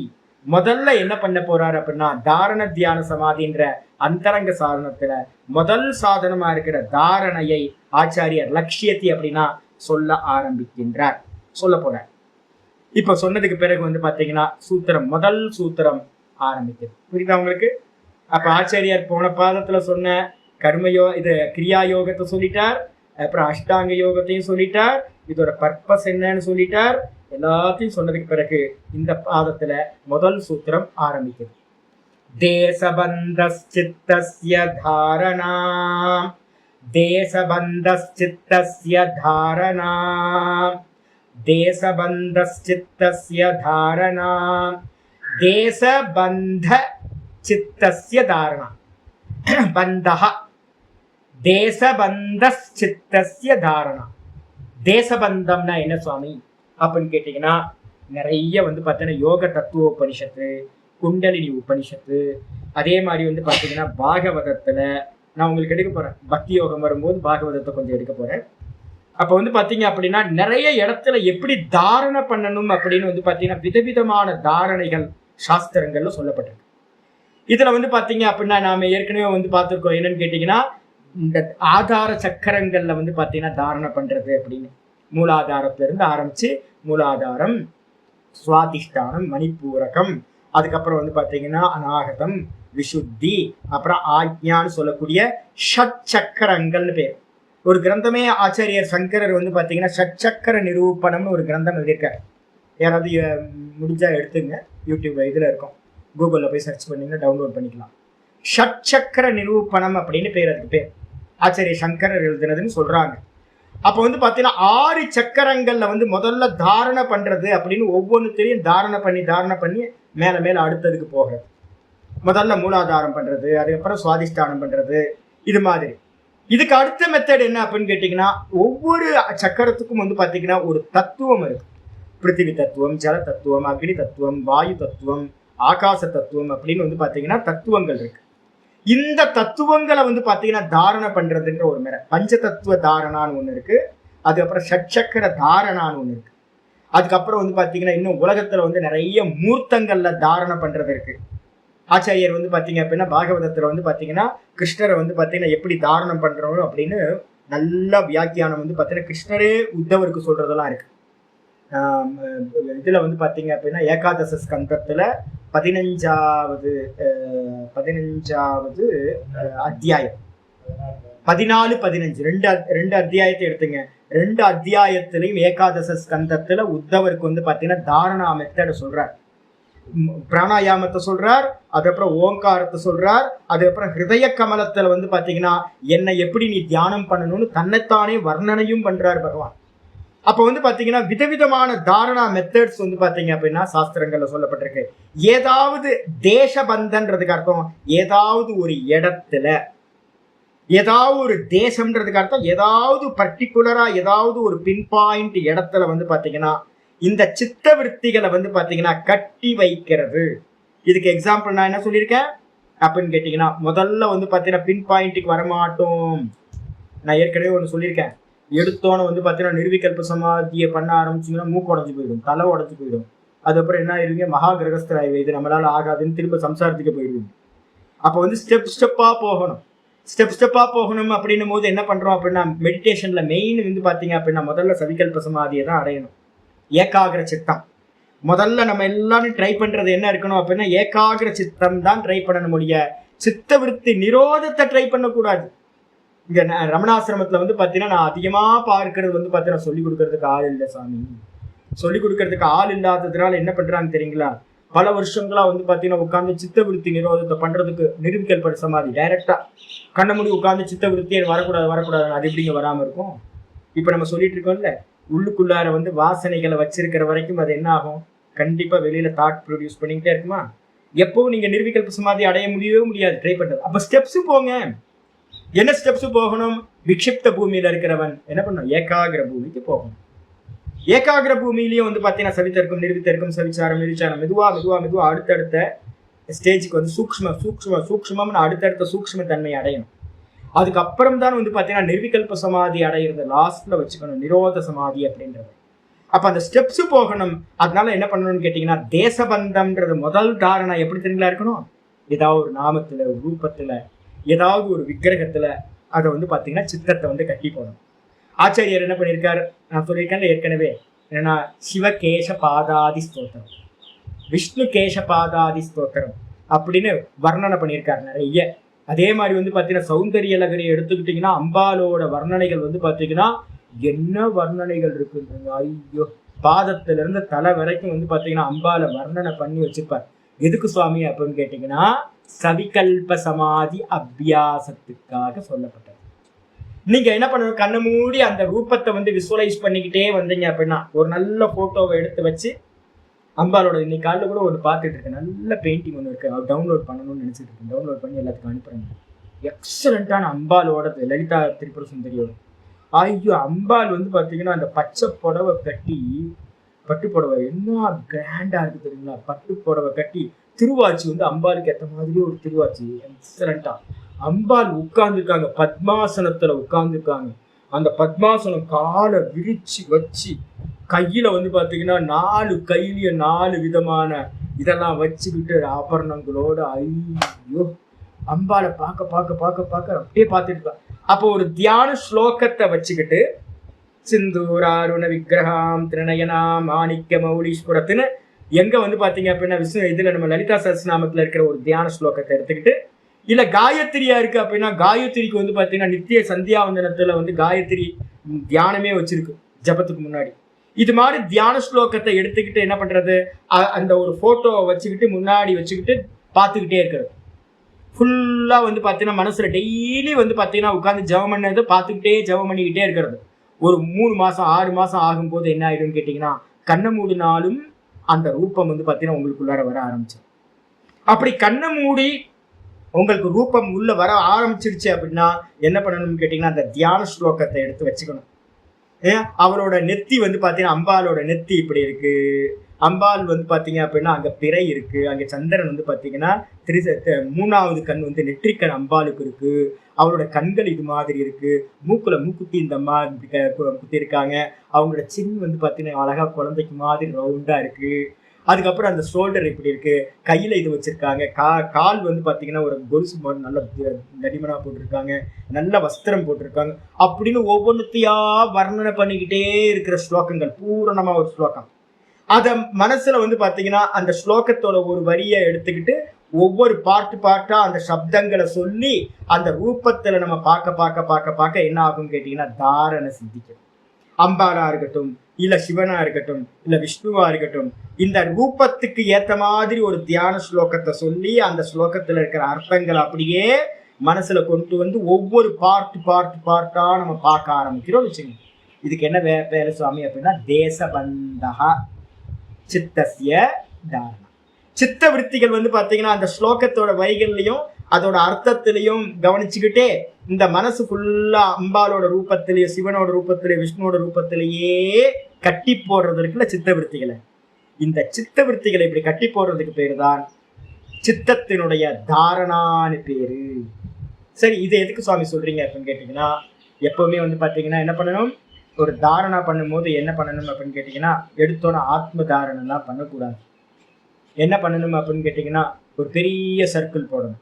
நான் என்ன சொல்றேன் அப்படின்னு கேட்டீங்கன்னா, பொலிட்டீஷியனை பத்தி பேசுவோம், இல்லைன்னா சினிமா ஆக்ட்ரஸை பத்தி பேசுவோம், வேர்ல்டு சினிமாவை பத்தி பேசுவோமா அப்படின்னு வந்து பாத்தீங்கன்னா நிறைய வேர்ல்டு சவுத் கொரியன் ஃபிலிம் வந்து கொரியன் ஃபிலிம்ல இருந்து பேச ஆரம்பிக்கிறது, ஹாலிவுட்ல இருந்து கொரியன்ல இருந்து ஜப்பானீஸ் ஃபிலிம்ல இருந்து எதெல்லாம் நல்ல பெஸ்ட் ஃபிலிமா இருக்கோ இதெல்லாம் பேசுவோம். அப்புறம் இந்தியன் ஃபிலிம்ல இருந்து எல்லாத்தையும் பேசுவோம், பெரிய ரவுண்டு. அதுக்கப்புறம் வந்து பாத்தீங்கன்னா ஏப்பா போதும்பா நம்ம ஒரு 2 நாள் பேசிட்டோம், ரவுண்டை சின்னதாகும், வெறும் இந்தியன் சினிமாவை மட்டும் பேசணும், ஃபாரின் சினிமா எதுவும் பேசக்கூடாது. அப்புறம் இந்தியன் சினிமாவை மட்டும் ஒரியா ஃபிலிமை பேசுறது, பெங்காலி ஃபிலிம் நல்ல பெஸ்ட் ஃபிலிம்னா பெங்காலி ஃபிலிம் இருக்கு, நல்ல பெஸ்ட் ஃபிலிம் வந்து கேரளா ஃபிலிம்ல இருக்கு, இந்த எல்லாத்தையும் பேசுறது, எல்லா லாங்குவேஜ்ல இருக்க ஃபிலிம் வட்டம் சின்னதாயிருமா. அதுக்கப்புறம் வந்து 2 நாள் பண்ணதுக்கு பிறகு சொல்றது, ஏப்பா இன்னைக்கு 1 மணி நேரம் நம்ம பேசுறோம், என்னன்னா இந்தியன் ஃபிலிமை பத்தி பேசக்கூடாது, ஒன்று ஏதாவது கேரளா ஃபிலிம் பத்தி பேசணும், இல்லை பெங்கால் ஃபிலிமை பத்தி பேசணும், இல்லைன்னா தமிழ் ஃபிலிமை பத்தி பேசணும் அப்படின்னு ஏதாவது ஒரு வட்டத்தை சின்னதாக்கிறது. அப்போ வந்து பார்த்தீங்கன்னா வேர்ல்டு ஃபிலிம், அப்புறம் இந்தியன் ஃபிலிம், அதுக்கப்புறம் வந்து பார்த்தீங்கன்னா நம்ம ஸ்டேட் ஃபிலிம் வந்துடும். அதுக்கப்புறம் வந்து பார்த்தீங்கன்னா என்ன பண்ணணும், ஒரு 2 நாள் பண்ணதுக்கப்புறம் அடுத்து சொல்லணும், இன்னைக்கு 1 மணி நேரம் நம்ம இந்தியன் ஃபிலிமில் கூட வந்து தமிழ் ஃபிலிமில் கூட ஏதாவது ஒரு டைரக்டரோட ஃபிலிமை பற்றி பேசணும் அப்படின்னு வந்து பார்த்தீங்கன்னா மகேந்திரனோட ஃபிலிமை பற்றி பேசணும் அப்படின்னு வந்து பார்த்தீங்கன்னா ஒரு நல்ல டைரக்டரோட ஃபிலிம் மகேந்திரன் மாதிரி ஃபிலிம் எடுக்கணும் அப்படின்னு மகேந்திரன் மட்டும் பேசுறது 1 மணி நேரத்துக்கு அவரோட ஃபிலிம் எல்லாத்தையும் பேசிட்டு இருக்காரு. அதுக்கப்புறம் வந்து பார்த்தீங்க அப்படின்னா அதையும் விட்டுட்டு நான் என்ன பண்ணுறது அப்படின்னா ஏதாவது ஒரு கேரக்டரை மட்டும் எடுத்துக்கணும் அப்படின்னு மகேந்திரனோட ஃபிலிமில் கூட எனக்கு பெஸ்ட் ஃபிலிம் வந்து பார்த்தீங்கன்னா எந்த கேரக்டர் சாமி அப்படின்னு கேட்டிங்கன்னா ஏதாவது ஒரு கேரக்டரை வந்து பார்த்தீங்கன்னா எடுத்துக்கிட்டு அதை மட்டும் பேசுறது. அப்போ என்னாச்சு பாருங்க, வட்டம் வந்து பார்த்தீங்கன்னா பெருசாயிலிருந்து சின்னதாகி ஒரு பர்டிகுலர் பின் பாயிண்ட்ல வந்து நிற்கும் பார்த்தீங்களா. இதே மாதிரி தான் வந்து பார்த்தீங்க அப்படின்னா மூர்த்தி தியானங்கள் எல்லாம் பெரிய வட்டம். அந்த மூர்த்தி தியானத்திலேயே வந்து பார்த்தீங்கன்னா கொஞ்சமா என்ன பண்ணணும்னு கேட்டீங்க அப்படின்னா அங்கங்க ஒரு ஃபேஸ மூர்த்தி மொத்தம் கால்ல இருந்து பாதம் வரைக்கும் பார்த்தது போய் மெதுவா அம்பால வந்து பார்த்தீங்கன்னா மேலெல்லாம் தலைக்கு கீழே எல்லாம் பார்க்கறத விட்டுட்டு வெறும் தலையை மட்டுமே பார்க்கறது, இல்லைன்னா வெறும் பாதத்தை மட்டுமே அம்பாலோட பாதத்தை மட்டுமே பார்த்துக்கிட்டு இருக்கிறது. சுவாமியோட பாதத்துக்கு ரொம்ப மகிமை அதிகம், பாத சரணங்களுக்கு அதையே பார்த்துக்கிட்டு தாரணம் பண்ணிக்கிட்டே இருக்கிறது. இல்லை அப்படின்னா தலையே பார்க்கறது, எதையாவது ஒண்ணு இல்லைன்னா அபயஹஸ்தத்தையே பார்க்கறது. சுவாமி வந்து பாத்தீங்கன்னா அபயம் கொடுக்குறாரு, அந்த கையே பார்த்துக்கிட்டு இருக்கிறது, அம்பாலையை பார்த்துக்கிட்டே இருக்கிறது. அதுக்கப்புறம் வந்து பாத்தீங்க அப்படின்னா இல்ல முகத்தை மட்டும் பார்க்கறது அப்படின்னு வச்சுக்கிறது. அந்த முகத்தை பார்த்து பார்த்து பார்த்து ரொம்ப நாள் நல்லா பதிவானதுக்கு பிறகு முகத்தையும் விட்டுட்டு என்ன பண்றது, அம்பாலோட கண்ணோட என் கண்ணை வச்சு பழகிட்டே இருக்கிறது. அம்பாலோட எந்த ரூபத்தையும் பார்க்க மாட்டேன், அம்பாலோட கண்ணோட என்னோட 2 கண்ணு, அம்பாலோட 2 கண்ணு, இதை மட்டும் பார்க்கறதுன்னு வச்சுக்கிறது. அப்படியே பார்த்துக்கிட்டே இருக்கு. என்ன ஆகும் தெரியுங்களா உங்களுக்கு? மெர்ஜாய் போயிடும். கண்ணோட கண்ணு பார்த்தீங்க அப்படின்னா, நான் கொஞ்ச நேரம் கழிச்சு பார்த்தீங்க அப்படின்னா எந்த கண்ணுன்னே தெரியாது, கண்ணோட கண்ணு கலந்தா போயிடும். அது மாதிரி வீரியம் வந்து பார்த்தீங்கன்னா இருக்கு. இதுக்கு என்ன பேர் அப்படின்னு கேட்டீங்கன்னா சேனலைஸ்டு திங்கிங். இதுக்கு பேர் என்னது? சவிகல்ப சமாதிகள் எப்படி பண்ணப்படும் அப்படின்னா சேனலைஸ்டு திங்கிங்ல தான் வந்து பார்த்தீங்கன்னா பண்ணப்படும். சேனலைஸ்டு திங்கிங் பண்ணி பண்ணி பண்ணி பண்ணி ஒரு சிந்தனை பிரவாகம். ஏன் சுவாமி இதை நீங்க அதிகமா சொல்றீங்க அப்படின்னா, உபனிஷதங்கள்ல இருக்கக்கூடிய எல்லா உபாசனைகளும் நம்ம இப்ப வந்து பாத்தீங்கன்னா விபூதி பாதத்துல பார்த்துட்டு இருக்கோம்ல, ஆதித்யனை வந்து உபாசிக்கிறது, பஞ்சபாதக அப்படின்னு வந்து பாத்தீங்கன்னா 5 பாதங்களை உடையதா வந்து பாத்தீங்கன்னா ஆதித்யரை உபாசிக்கிறது, அவயவங்களை உடையதா சாமத்தை வந்து பாத்தீங்கன்னா சாமவேதத்தை உபாசிக்கிறது, இது மாதிரி பிராணனை உபாசிக்கிறது. எப்படி பிராணனை உபாசிக்கிறது அப்படின்னு இது மாதிரி நிறைய உபாசனைகள் எல்லாமே எப்படி இருக்கும்னு கேட்டீங்கன்னா எல்லாமே சேனலைஸ்டு திங்கிங்காவே இருக்கும். அந்த சேனலைஸ்டு திங்கிங்க்கு வந்து பாத்தீங்கன்னா நான் யோகா பாஷ்யம் படிக்கும்போது உங்களுக்கு ஒரு எக்ஸாம்பிள் சொன்னேன். என்ன பண்ண, ஒரு மரத்துல என்ன பண்றது, மாட்டை கயிறோட கொண்டு வந்து கட்டி விட்டுறது. மாட்டை கயிறோட கொண்டு வந்து கட்டி விட்டீங்கன்னா அந்த மாடு எங்க போகாது, வெளியில எங்கேயும் போக முடியாது. 10 அடி கயிறு இருக்குன்னா 10 அடி ரவுண்டுல அது சுத்திக்கிட்டே இருக்கும், வேற எங்கேயும் அதால போக முடியாது. ஒரு ரவுண்டு போட்டீங்கன்னா அந்த ரவுண்டுக்குள்ளாரே 10 அடிக்குள்ளாரே அந்த மாடு சுத்திக்கிட்டே இருக்கும். இதே மாதிரி சித்தவருத்திகளை வந்து பாத்தீங்கன்னா ஏதாவது ஒரு விஷய சிந்தனையோட விட்டுட்டீங்க அப்படின்னா அந்த ரவுண்டுக்குள்ளாரையே அது சுத்திக்கிட்டே இருக்கும். இதுக்கு பேர் தான் சேனலைஸ்டு திங்கிங். இதுக்கு பேர் தான் உபாசனம்னு பேரு, தாரணான்னு பேரு. ஆயிடுச்சா? இது மெதுவா என்ன ஆகும் அப்படின்னு கேட்டா பின் பாயிண்ட்டுக்கு வந்து பின் பாயிண்ட்ல வந்து நிற்கும். அந்த பின் பாயிண்ட்ல நிக்கிறது தான் நம்ம நினைச்சுக்கிட்டு இருக்கோம் தியானம் அப்படின்னு. தியானம் அந்த பின் பாயிண்ட்ல நிக்கிறதுக்கான ப்ரிப்பரேஷனே மற்றதெல்லாம் சேர்ந்து. நம்ம என்ன பண்றோம் அப்படின்னு கேட்டீங்கன்னா, கண்ணை மூடி உட்காந்து நான் தியானம் பண்ண போறேன்னு எதிலாவது ஒண்ணுத்துல பின் பாயிண்ட்ல நிக்கிறதுக்கு ட்ரை பண்ணிக்கிட்டே இருக்கும். நமக்கு இந்த மனசோட போக்கு தெரியவே மாட்டேங்குது. மனசோட பிரபாவமே என்ன சொல்லியிருக்கோம், விருத்தி. நேற்று தானே வந்து பாத்தீங்கன்னா 12வது சூத்திரம் பார்த்தோம்ல வியாச பாஷ்யத்துல என்ன சொல்லிருந்துச்சு, அதுல சித்த தர்மம் எது அப்படின்னு கேட்டீங்கன்னா விற்த்திகள் தான் சித்த தர்மம். அதுல வந்து பாத்தீங்கன்னா வாசனைகள் இருக்குல்ல, வித்தான சம்ஸ்காரங்கள். அப்ப வித்தான சம்ஸ்காரம் இருக்குமா? இருக்கும். கூடவே என்ன இருக்கும், நிரோத சம்ஸ்காரமும் இருக்கும் அதுல. அப்ப வந்து பாத்தீங்கன்னா நீங்க எப்பெல்லாம் நிரோதம் பண்றீங்களோ அப்பெல்லாம் வந்து என்ன பண்ணும், கலைச்சு விட்டுரும், ஆட்டத்தை கலைச்சு விட்டுரும். வித்தான சம்ஸ்காரம் வந்து என்ன பண்ணிடும், நிறைய தாட்ஸை ப்ரொடியூஸ் பண்ணிடும். அப்ப என்ன அர்த்தம்னு கேட்டீங்கன்னா சித்தத்தோட தர்மமே தாட் ப்ரொடியூஸ் பண்றது தான். அப்ப சித்தத்தை வந்து தாட் ப்ரொடியூஸ் பண்றதுன்னு புரிஞ்சுக்கிட்டு அப்ப என்ன பண்ணணும், அது போக்குல போய் தான் அதை நிரோதம் பண்ணணும். நீங்க வந்து பாத்தீங்கன்னா நான் எடுத்தோன்னு வந்து பாத்தீங்கன்னா அதை நான் நிப்பாட்டுறேன் அப்படின்னு சொன்னீங்கன்னா முடியாது. இதுக்கு எங்க ராமானந்த சுவாமி எக்ஸாம்பிள் சொல்லிருக்கேன்ல, ஓங்காரேஸ்வரில் வந்து பாத்தீங்க அப்படின்னா ராமானந்த சுவாமி இருக்கும்போதே அங்க ஒரு டேம் கட்டினாங்க. இப்ப கட்டி முடிச்சு ரொம்ப நாள் ஆச்சு. எங்க சுவாமி வந்து பாத்தீங்கன்னா ஒரு எக்ஸாம்பிள் வந்து பாத்தீங்கன்னா நல்ல ரொம்ப கரெக்டான எக்ஸாம்பிள்ஸ் வந்து நல்லா சொல்லுவார் சுவாமி. என்ன பண்ணாரு, இந்த சித்தத்தை நிரோதம் பண்றது எப்படி அப்படின்னும் போது சுவாமி சொன்னார், டேம் கட்டுற மாதிரி அப்படின்னு. ஏன்னா ஆசிரமத்துல இருந்து 1/2 கிலோமீட்டர்லயே டேம் கட்டிட்டு இருந்தாங்க. கோயில் பக்கத்துலயே, ஓம்காரேஸ்வர் கோயில் பக்கத்துலயே நர்மதா நதியில வந்து டேம் கட்டினாங்க. ஆசிரமத்துல இருந்து பக்கம் பார்த்துக்கிட்டே இருக்கலாம். சாமி வந்து பாத்தீங்கன்னா அந்த அதுல இருந்து எடுத்துக்கிட்டார். என்ன பண்ணாங்க அப்படின்னு கேட்டீங்கன்னா, டேம் கட்டும் போது என்ன பண்ணணும், ஃபர்ஸ்ட் கண்டிஷன் என்ன பண்ணணும், டேம் கட்டும் போது மழை காலத்துல கட்டக்கூடாது, ஃபர்ஸ்ட் கண்டிஷன். அப்ப தாரணை பண்ணணும், தியானம் பண்ணணும், சமாதி பண்ணணும் அப்படின்னு ஒருத்தன் இறங்குறான் அப்படின்னா அவன் வந்து பாத்தீங்கன்னா உலகத்துல இருக்கிற நிறைய ஃப்ளட் மாதிரி வர விஷய சிந்தனைக்கு நடுவுல இருந்துகிட்டு தாரண தியான சமாதி பண்ணக்கூடாது, ஃபர்ஸ்ட் கண்டிஷன். அப்ப வந்து பாத்தீங்கன்னா ஒரு சின்ன சர்க்கிள் நமக்குள்ளார ஒரு வட்டம் போட்டுக்கணும். மழை காலத்துல வந்து பாத்தீங்கன்னா நதிக்குள்ளார அநேக ஃப்ளோ ஆகிட்டே இருக்கும், தண்ணி ஃப்ளோ அதிகமா இருக்கும். அப்ப டேம் கட்டுறதை பத்தி யோசிச்சு கூட பண்ண முடியாது நம்மளால. அப்ப கண்டிஷன் நம்பர் 1, உலகியலா இருந்துகிட்டு திடீர்னு வந்து கண்ண மூடி உட்காரணும் அப்படின்னு சொன்னா அது முடியாது. அதுக்கு அடுத்தது ரெண்டாவது என்ன பண்ணணும், எப்போ டேம் கட்டுவாங்க அப்படின்னு கேட்டிங்கன்னா ஜனவரி மாதம் ஸ்டார்ட் பண்ணுவாங்க, இல்லைன்னா பிப்ரவரியில் ஸ்டார்ட் பண்ணுவாங்க. அப்போ ஜனவரியில் ஸ்டார்ட் பண்ணும்போது டிசம்பர்லேயே வந்து பார்த்தீங்கன்னா என்ன ஆகிடும், நவம்பர்லேயே மழை பெஞ்சு முடிச்சு நார்த் இந்தியாவில்.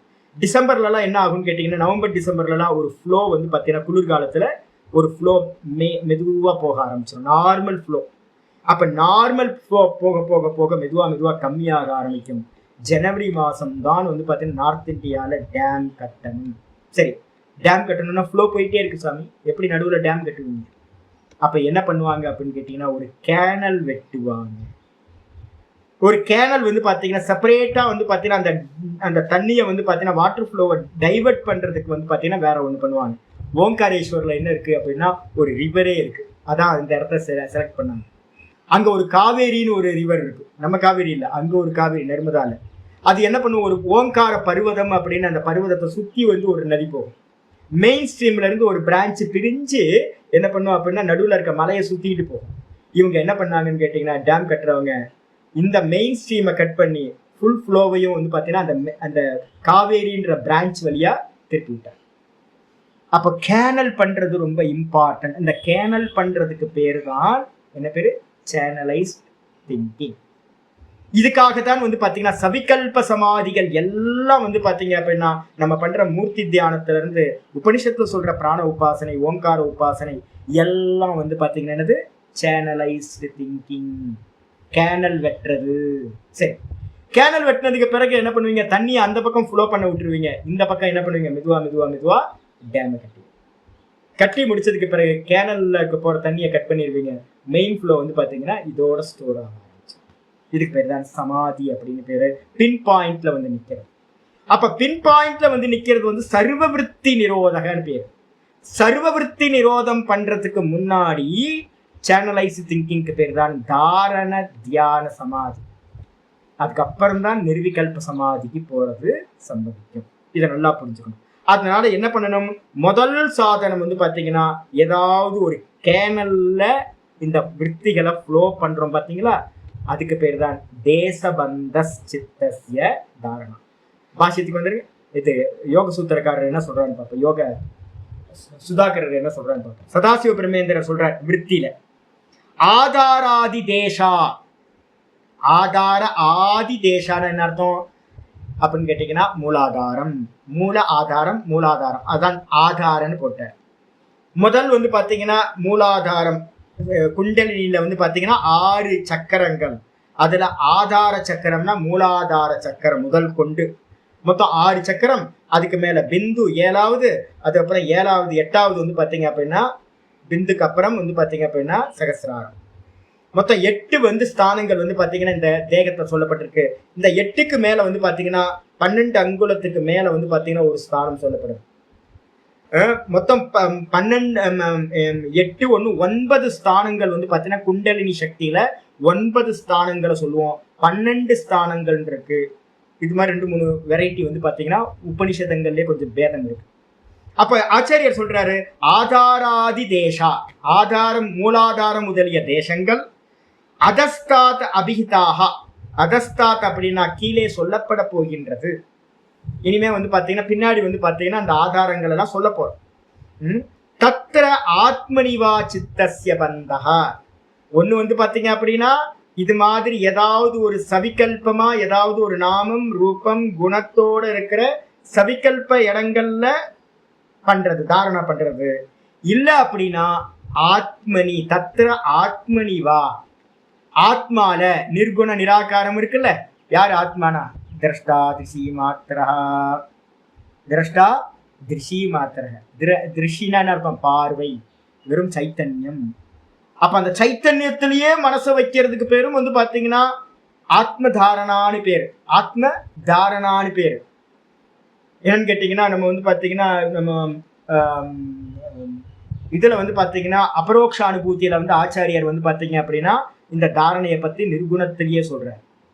அபரோக்ஷ அனுபூத்தி எடுத்துக்கிட்டீங்கன்னா ஆத்ம தாரணத்தை பத்தி வந்து பாத்தீங்கன்னா ரொம்ப கிளியரா இருக்கு, எப்படி தாரணை பண்றது. அப்ப வந்து பாத்தீங்க அப்படின்னா ஒண்ணு நம்ம வந்து பாத்தீங்கன்னா பஞ்ச தத்துவங்கள்லயோ இல்ல வெளியில இருக்கிற மூர்த்தங்கள்லயோ இல்ல ஏதாவது ஒரு நாமத்திலேயோ இல்ல வந்து பாத்தீங்கன்னா குண்டலினியோட 8-9 ஸ்தானங்கள்லயோ இல்ல அப்படின்னா ஆத்மாலையோ. ஆத்மால பண்ணா நிர்விகல்பம், ஆத்மாக்கு அந்நியமா இருக்கிற விஷயங்கள்ல எல்லாம் பண்ணீங்கன்னா சவிகல்பம், சம்பிரஜாதம் அசம்பிரஜாதம்னு பேர். இந்த ரெண்டுத்திலையோ வந்து பாத்தீங்கன்னா சித்தஸ்ய பந்தகா, சித்தத்தோட பந்தம்னா என்ன சுவாமி அப்படின்னா சித்த விருத்தஸ்ய பந்தகா, சித்த விற்த்திகளை வந்து பாத்தீங்கன்னா பந்தப்படுத்துறதுன்னு பேரு. சித்த விற்த்திகளை பந்தப்படுத்துறதுன்னா என்ன சுவாமி அப்படின்னு கேட்டீங்கன்னா எப்படின்னா அதையே தாட்டை வந்து பாத்தீங்கன்னா அதை சுத்தியே சிந்திக்கிறது, அதே விஷய சிந்தனையா இருக்கிறதுக்கு பேர் தான் வந்து பாத்தீங்கன்னா பந்தம் பண்றது அப்படின்னு பேரு.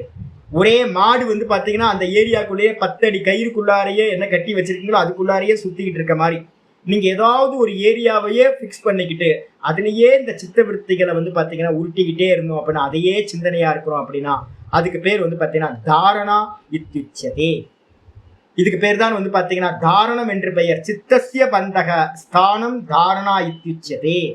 அதுக்குதான் வந்து பாத்தீங்கன்னா தாரணா அப்படின்னு சொல்லப்படுகின்றது. தது உக்தம், அது வந்து பாத்தீங்கன்னா சொல்லப்பட்டும் இருக்கு. எங்க யோகி யாக்ஞவல்ய ஸ்மிருதி அப்படின்னு பிரசித்தமானது. கார்கிக்கு வந்து பாத்தீங்க அப்படின்னா நம்ம சொன்னோம்ல என்ன பிராமணம் பார்த்தோம், அந்தர்யாமி பிராமணத்துக்கு முன்னாடி பார்த்தோமா சூத்ராத்ம பிராமணம். அந்த சூத்ராத்ம பிராமணத்தை வந்து பேசும்போது வந்து 2 பிராமணத்துல கார்கி வராங்க பிருகதாரண்ய உபனிஷத்துல. ஒண்ணு வந்து பாத்தீங்க அப்படின்னா அக்ஷர பிராமணம் அப்படின்னு ஒண்ணு இருக்கு, அக்ஷர தத்துவத்தை பத்தி பிரம்மத்தை பத்தி கேள்வி கேட்கறாங்க. அதுக்கப்புறம் நம்ம பார்த்ததுல வந்து ஏகோ தேவதால வந்து பாத்தீங்கன்னா அந்த இதுல வந்து சூத்ராத்ம பிராமணத்துல கார்கி பேசுனாங்க. அப்ப கார்கி ரொம்ப பெரிய பிரம்மவேத்தாவா இருந்திருக்காங்க பிரம்மத்தை விசாரம் பண்றதுல. அவங்களோட குருநாதர் யாக்ஞவல்யர் அவர் என்ன பண்றாரு பின்னாடி இந்த வேதாந்தத்தெல்லாம் சொல்லி முடிச்சதுக்கு பிறகு யோகி யாக்ஞவல்ய ஸ்மிருதி அப்படின்னு என்ன பண்றார், கார்கிக்கு யோகத்தை வந்து பாத்தீங்கன்னா சொல்லி கொடுக்கிறார் அனுபூதிக்காக. அப்ப அதுல வந்து பாத்தீங்கன்னா சொல்லப்பட்டிருக்கு, என்ன சொல்லப்பட்டிருக்கு, யோக யாக்ஞவல்யே. அது என்ன சொல்லப்பட்டிருக்கு, யமாதி குணயுக்தஸ்ய, யமாதி குணயுக்தஸ்ய. தாரணா பண்றதுக்கு முன்னாடி பகிரங்க சாதனங்கள்லாம் இருக்கணும். யமம் நியமம் ஆசனம் பிராணாயாமம் பிரத்யாகாரம், இந்த 5 சாதனங்களோட கூடி மனசை வந்து பாத்தீங்கன்னா ஸ்திதிர் ஆத்மனி, இந்த மனசை வந்து பாத்தீங்கன்னா ஆத்மாலேயே வந்து பாத்தீங்க அப்படின்னா ஸ்திரம் பண்றது எதுவோ, நிக்க வைக்கிறது எதுவோ, கட்டி போடுறது எதுவோ அதுக்கு பேரு தாரணா இத்யுச்சதே. அதுக்கு பேர் தான் தாரணா. இப்ப இங்க ஆச்சாரியர் சொல்றது எது சொல்றாரு அப்படின்னு கேட்டீங்கன்னா நிர்விகல்பத்தையே வந்து பாத்தீங்க அப்படின்னா சொல்றாரு. மனசை வந்து பாத்தீங்கன்னா இது எங்கேயோ கேட்ட மாதிரி இருக்கு சாமி அப்படின்னா 6:25 பகவத்கீதைன்னு போட்டுங்க. 6:25 பகவத்கீதை. ஷனை ஷனை ருபரமே புத்தியா திருதி கிரகீதயா ஆத்மசம்ஸ்தம் மனக்ருத்வா ந கிஞ்சிதபி சிந்தயேத் இருக்கா. அந்த 6:25 இருக்கிறது தான் யோகி யாக்ஞவல்யத்துல சொல்றார். யமாதி குண சம்யுக்தஸ்ய, யம முதலிய குணங்களோடு 5 அந்த பகிரங்க சாதனங்களோடு கூடியனவாக இருந்து கொண்டு மனசை வந்து பாத்தீங்கன்னா ஸ்திதிகி ஆத்மனி ஸ்திதிகி, மனதை வந்து பாத்தீங்கன்னா ஆத்மாவில் நிலை நிறுத்துதல் எதுவோ, மனசை வந்து பாத்தீங்கன்னா ஆத்மாவில் நிலை பெற எஸ்டாப்ளிஷ் பண்றதா நம்ம என்ன பண்றோமோ அதுக்கு பேரு தாரணா என்று சொல்லப்படுகிறது. பக்கத்துல என்ன எழுதிக்கணும், இதுக்கு பேர் வந்து பாத்தீங்கன்னா நிர்குண தாரணா, ஆத்ம தாரணா. நிர்குண தாரணா இல்லைன்னா ஆத்ம தாரணா. ஆனா அதை அடையறதுக்கு முன்னாடி நம்ம என்ன பண்ணணும், முதல்ல சவிகல்பமா இருக்கிறதுல அபியாசம் பண்ணணும். ஏதோ ஒரு ஓங்காரத்துல பிடிச்சுக்கிட்டு பண்ணணும், இல்லைன்னா ஒரு பிராணனை பிடிச்சுக்கணும், இல்லைன்னா ஏதாவது ஒரு மூர்த்தத்தை வந்து பாத்தீங்கன்னா கிருஷ்ணரோ இல்ல சிவனோ அம்பாலோ ஏதோ ஒரு மூர்த்தத்துல பிடிச்சுக்கணும். ஒண்ணு வந்து பாத்தீங்கன்னா 2 தாரணை பண்ணியிருக்கோமா, 2 சாதனம் சொல்லியிருக்கோம். ஒண்ணு ரூபானு வித்தம், இன்னொன்னு வந்து பாத்தீங்கன்னா சப்தானு வித்தம். வித்தம்னா என்ன அர்த்தம் தெரியுங்களா, கட்டி வைக்கிறதுன்னு அர்த்தம். ரூபத்துல கட்டி வைக்கிறது இல்ல அப்படின்னா நாமத்துல கட்டி வைக்கிறது. நாமத்திலேயோ ரூபத்திலேயோ கட்டி வச்சு அபியாசம் பண்றதுக்கு எல்லாத்துக்கும் பேரு சம்பிரஜாத சமாதிகள், சம்பிரஜாத தாரணா, சவிகல்ப தாரணா. அதே வந்து பாத்தீங்கன்னா ஆத்மா நிர்குண நிராகாரம், வெறும் ஸ்புரண மாத்திரமா இருக்கிறது, வெறும் திரஷ்டா, வெறும் சைத்தன்யம். திரஷ்டா திருஷி மாத்திரக சொல்லியிருக்கு. வெறும் சைத்தன்ய ஸ்புரணத்திலேயே நிக்கிறது எதுவோ அது வந்து பாத்தீங்கன்னா நிர்விகல்ப சமாதிக்கான தாரணா. அதுவும் வந்து பாத்தீங்கன்னா எப்படி இருக்கும், மெதுவா மெதுவா மெதுவா மெதுவா 3 செகண்ட் 4 செகண்ட் 5 செகண்ட் இன்க்ரீஸ் ஆகிட்டே போகும். ரொம்ப கஷ்டமானது. அதனால வந்து பாத்தீங்கன்னா இதற்கு பெயர் வந்து பாத்தீங்கன்னா தாரணா என்று சொல்கிறார்கள். யாரு? சத்பிர் யோக சாஸ்திர விசாரதைஹி. ஷத்பிர் அப்படின்னா யாரு? சத்துக்களா இருக்கக்கூடிய, சாதுக்களா இருக்கக்கூடிய அவர்கள்.